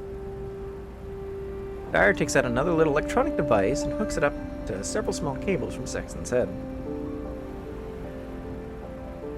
After a while, the connections crackle and throw off sparks, even setting the device Deer is holding on fire. Short circuit. How is it? It's like what Leader Groza said. Someone wrecked this third-gen doll's neural cloud, almost to the point of complete destruction. Whoever did it targeted all the vital and irrecoverable parts of the neural cloud. See, although her frame structure is still largely intact, it's almost inoperable. It's kind of like if a neurosurgeon went and severed linkages in a human brain. There aren't many destroyed nodes, but the neural cloud module is pretty much a write-off. Also, it seems her body... Dyer narrows his eyes and carefully studies an almost destroyed portion of Sexton's epidermal layer. Something wrong? No. Still, why would anyone make a doll frame out of this? Pretty imaginative, I have to say. Is there any material you haven't seen before? Well, it's not like I haven't seen it before, just that I never thought anyone would make a frame out of it. Yeah, get to the point already. What is it? Dyer thinks for a moment, then reaches into his toolbox and takes out something that looks like a microscope. He looks for a place on Sexton's body, then sets it up and calls me over. Here, Commander, take a look. What is this? Looks like some kind of biological tissue, or rather, some kind of cells? Looks like someone is trying to fuse this doll's frame materials with some kind of cell. That's a little surprising. The cells don't look very active. Looks like the fusion didn't work. Think about what Dyer is saying, and then I suddenly sense someone staring at me. When I turn around, I suddenly notice a little figure standing in the doorway. There is the pitter-patter of footsteps, and then Kolfny appears from the doorway as well, grabbing the arm of the little figure. Melanie, what are you doing here? There's something here. Melanie? Upon hearing my words, Melanie reflexively backs away. So, you adopted a daughter as well. Look, man. It's a really long story. Hi, hello, Melanie. Melanie backs away even further. Do I really look that scary?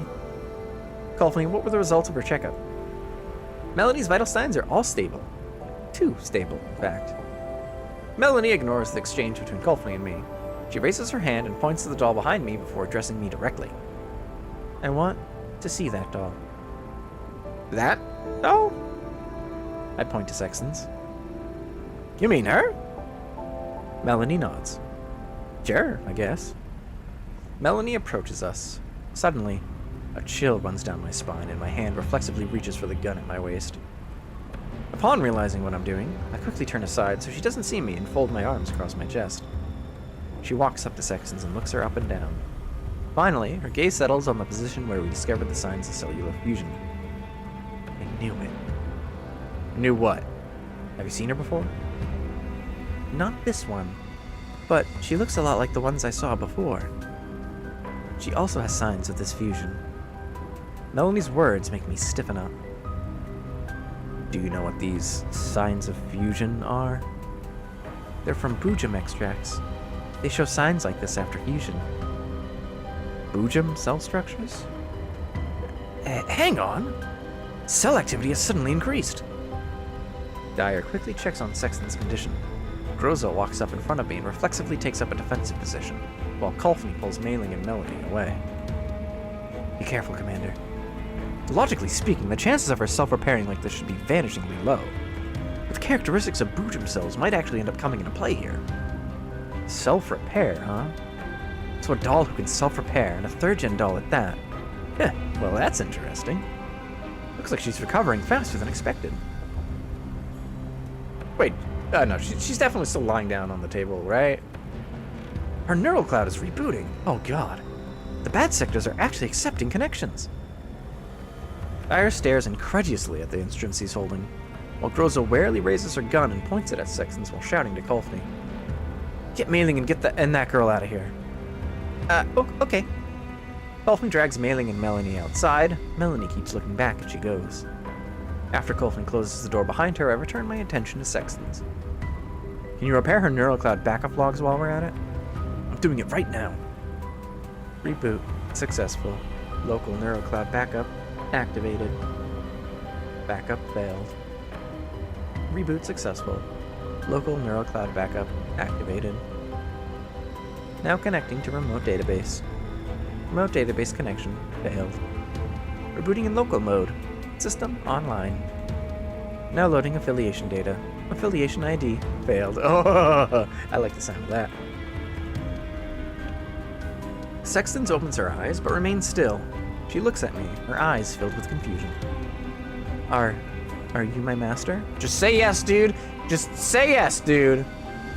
Your master? Sexton's walks towards me and extends a hand. I reflexively reach out to take it, but Groza blocks me. Commander, she poses a huge threat. You mustn't lower your guard. Dyer quickly works on his instruments, and then he suddenly chuckles. Commander, looks like you actually might become her new master. Oh, hell yeah! What do you mean? Well, her affiliation and authorization data have been completely cleared out, and her systems are back to their default state. If you like, you can take ownership of her. Does that mean anything? Of course it does. That way you can easily retrieve those neural logs you wanted. I mean, the only human here who can do this is you, right, Commander? I glance at Groza. She doesn't look at me. Her gun is still trained on Sextons. If it will aid your mission, then you should assume ownership of her. Oh.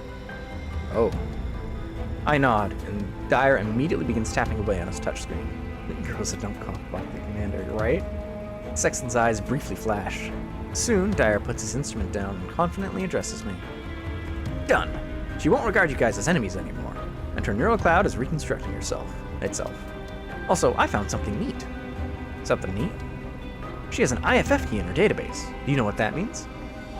Are you saying that anything the key regards as a friendly is actually an enemy to us? That's right. See, all the combat logs from nearby have been transmitted to her neural cloud. My guess is that these friendly coordinates show the movements of Manji security forces.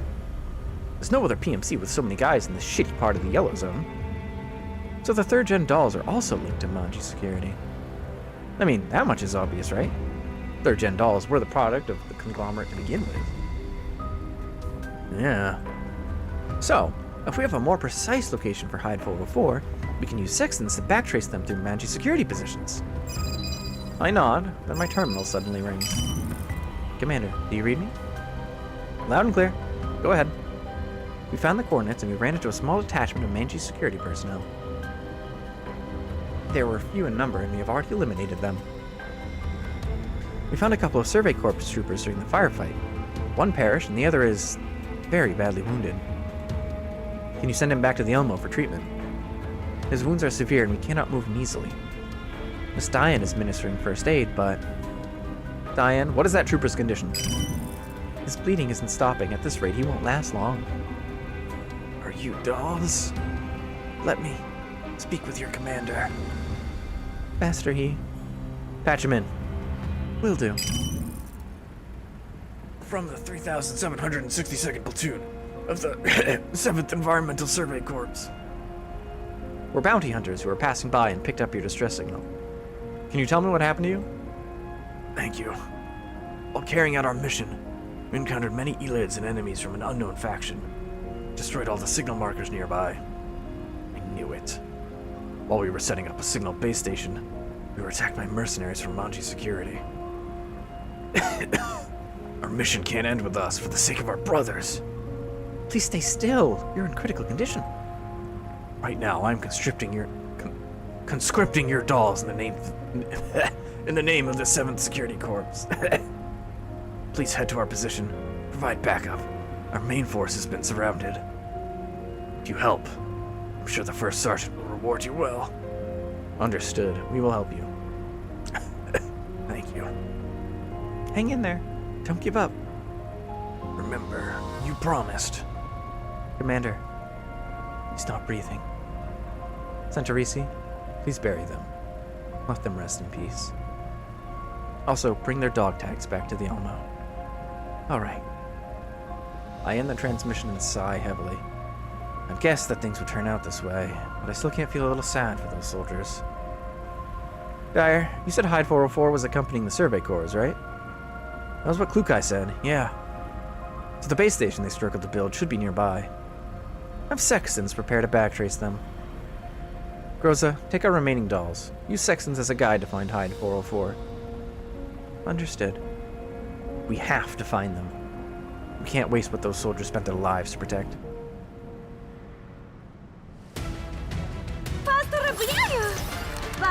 Alright, last chapter time, folks. This is exciting. I'm enjoying this. This is great.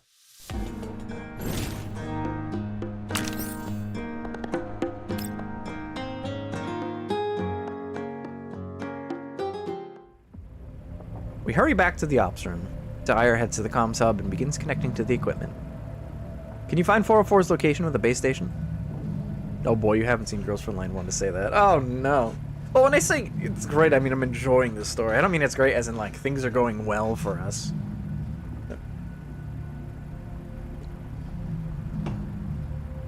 I'm trying, but my guess is that it's not too likely. The base station might be mil-spec hardware, but Manji Security already knows it exists. So in addition to sending people to destroy it, they'll increase their efforts in jamming its signal. Remember, it can always get worse. Oh, it sure can, and it probably will. I imagine this will end in some kind of cliffhanger. The communications hub emits a signal loss tone, validating Dyer's thinking. Didn't work, like I expected. Still, there might be help if we can use Sexton's help. Hang on! Dyer crawls into the command terminal and begins installing some extra equipment. Meanwhile, I use this time to contact Santorisi. Santorisi, how are things now? We've buried the soldier. The base station seems to be running normally. Right, spread out and establish a defense line. Now that Manji knows they've failed, they'll send more people over to counterattack. You must ensure the base station is secure. Understood, Master. We won't disappoint you. Dyer emerges from under the command terminal and taps several locations on the touchscreen, whereupon the menus begin to change. Right. I copied over the frequency settings from the military base stations. This way, the Elmo can use it as a relay to search for nearby Manji security signals. Well done. Groza, do you read me? Go ahead, Commander. Connect to Sexton's level 2 and see if you can find any treasure. Got it. Working now. Groza ends the transmission. Soon, Sexton's IFF key is transmitted to the Elmo systems. This military base station has great coverage. Now, for the nearby signal traces. What's wrong? The good news is that this IFF key is really effective. It's picking up traces of every single position Manji forces have been to. But the bad news is, it's picking up traces of every single position Manji forces have been to, so they're all over the map. I look at the map after signal analysis has been done. Our surroundings are covered in red dots. Looks like they were really earning their paychecks. Well, let's think about this from a different angle. Look for signal traces belonging to the highest ranked contacts among these. Dyer gets my meaning. He nods and immediately begins working on the task. Got it. There are 2 sets of signal traces corresponding to highly encrypted wavelengths. The first was active between half a month to 1 day ago, while the other suddenly appeared a day ago. Looks like we found them. Can we try to pinpoint the signal location? One moment. Nope, looks like they're using a different communications network from the rest of Manji Security. We can't obtain their exact location with Sexton's permissions. However, if we use Sexton's permissions to connect to that network and crack their firewall, we might be able to see their location. That said, it'll probably take a full day to crack it with the Elmo's current equipment. Well, we'll just start by trying to crack it. Dyer begins his work. Like he said, the progress bar on the monitor is crawling along. I sink into thought. Then, I suddenly think of something and look towards the Dandy Gate. Say, Dandelion, isn't cracking your forte? You're terrible, Commander. You only want me for my cryptanalysis. It's enough to make me cry. I'm sorry, can you help us out? Well, like that boy said, the Elmo systems don't support cracking. As for me, my processing power is limited to that of this tiny Dandygate. Have you forgotten that all the signal markers are destroyed and my connection to the outside world has been severed? Commander, look at this! Dyer suddenly exclaims, and I look at the command's terminal screen. The opposition signal security level has suddenly fallen. Dyer begins tapping on the screen before I can tell him to. Wait, they voluntarily lowered their own security level? There's a chance now. They lowered it? Did they encounter 404? They lowered their security level to be compatible with 404 security channels. That means we don't have much time to do this given our current speed. The progress bar visibly picks up speed, but the estimated completion time shows that the operation will still take close to an hour to finish. Damn it, still too slow. The Dandygate flies up to the screen and its mono-eye flashes. Then Dandelion projects her image and smiles smugly as she speaks to me. Well, if they've lowered their security to this level, I might be able to do something about it. However, I can't handle an encrypted signal at this level alone. Tell me what you need. You know me so well, Commander. Can I borrow these cute little dolls of yours? You're not going to do anything dangerous, are you? Relax, I'll return them all in one piece after I'm done. I'll set myself up as the relay, so even if the offensive barriers trigger, I'll be the only one to melt down. Well, have I allayed your concerns? I eye the Dandegate dubiously and then contact Groza. Soon, processing power reaches the command system. The Dandegate perches on the command terminal and begins to work. Looks like there were offensive barriers after all. Time for me to show what I can do. Looks like the last mission of this is ending in level 2 or 3. I don't remember which is which. Everyone, I need you to focus your forces on the weakest part of the enemy protocol. I'll assist you from the outside and keep you from being contaminated by the enemy data. Oh yeah.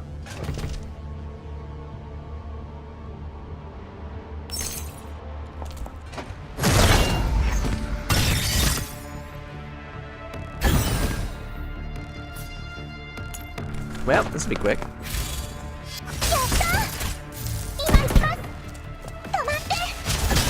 Overkill. Bye bye, dinner plate. The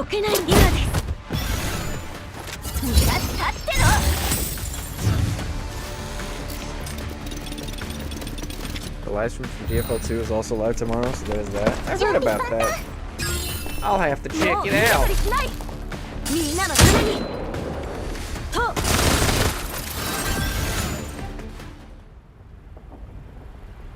We're in. Connect to the channel. The system indicates that the cracking was successful and Dyer begins eavesdropping on them.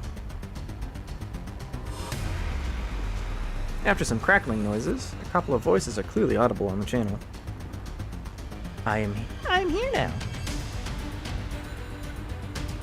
Velka, destroy the amplifier. 404, cut all comms now. That's Klukai's voice. They've encountered each other already. What should we do? Should we contact 404? No can do. They've gone silent, and using a Manji frequency to establish comms would be too risky. Can we obtain their position from the transmission just now? Sure can. Right, send it to Groza. Groza, we've got an approximate location for 404. Sending it over now. Head there ASAP. Also, take Sextons with you. Use her to correct your course along the way. Must we? She can perform course corrections from aboard the Elmo. The opposition's permissions outrank Sextons, so it might be another third-gen doll. Right now, she's affiliated with the Elmo, so having some extra fighting power will help with the upcoming run. Understood. I'll leave Nemesis and Kolfny here to defend the Elmo. Everyone else will go help hide 404. Roger that. Counting on you. Make it a live reaction. Groza ends the transmission and prepares to head out. This means we're about to see Macchiato and Klukai fight for first wife spot, but Groza's already taken it. Nah, Lena. As for me, I pause to think before sending a transmission to Centurisi. Centurisi, sit rep.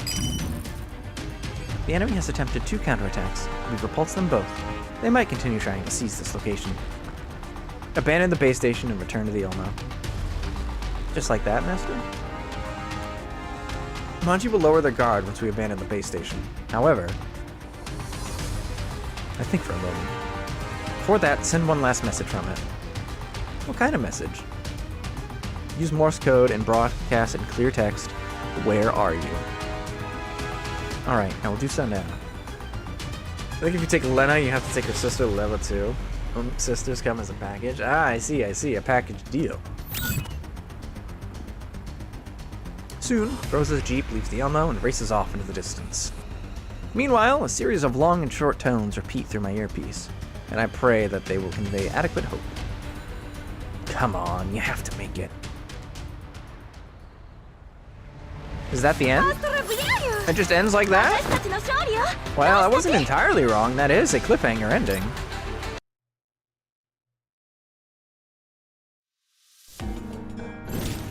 But damn, okay.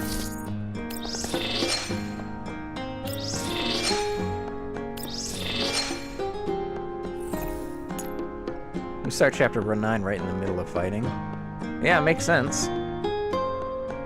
No, these just can't. Okay, yeah, this is supplies. I'll just do these off screen. Well, let's pop over to chatting.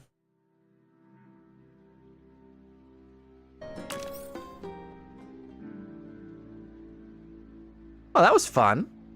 I really liked that event. Holy crap. That was really good. Like, really, really good. Holy moly. Let's see. Yeah, we're gonna have a new event coming up too. So, funnily enough, we'll still have some Girls Frontline 2 on the menu. I don't think the next event starts next week. It's gonna start like the week after that. So there will be a brief break of a week. This all happens in the span of a couple days. I know, right? That's crazy. Poor guy. We got multiple Helenas, a new daughter, and some Girl Frontline Chapter 9 a week after, too. Oi, oi, oi. Yep. Sounds about right. So, like I said, we're not quite through with Girls Frontline 2 quite yet. But it is going to slow down a little bit. There'll be a couple breaks here and there. Shiki-kan can never rest. Yeah, I know, right? My man is always on the move. How often do you think the man gets to sit down? There's always something going on. Oi, oi, oi. Anyway, this was fun. Let's see. Next stream. I actually don't...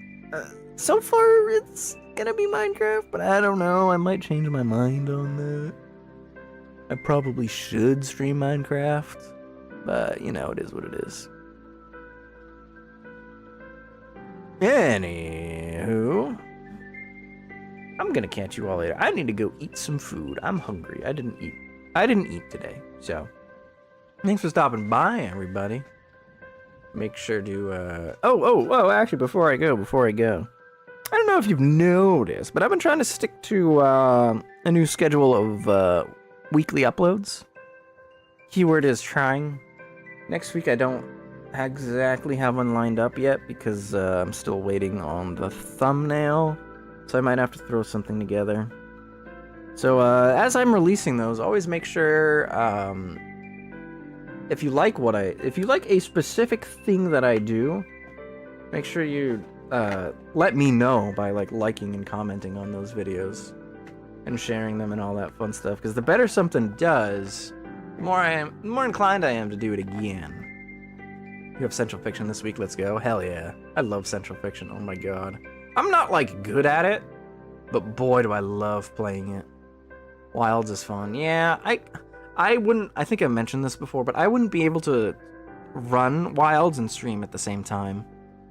And I don't know, I'm just not too enthused by another Monster Hunter game. It's a lot of work, those ones. Not unless they optimize it. Well, that and my computer is getting a little old. But that's besides the point. I've got some computer upgrades. Well, I say upgrades, but...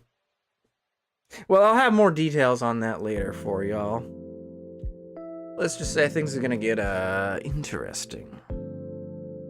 Anyway. Like I said, that's it for today. I'll catch you Wednesday for something. And then definitely Central Fiction Thursday. That'll be great. Peace.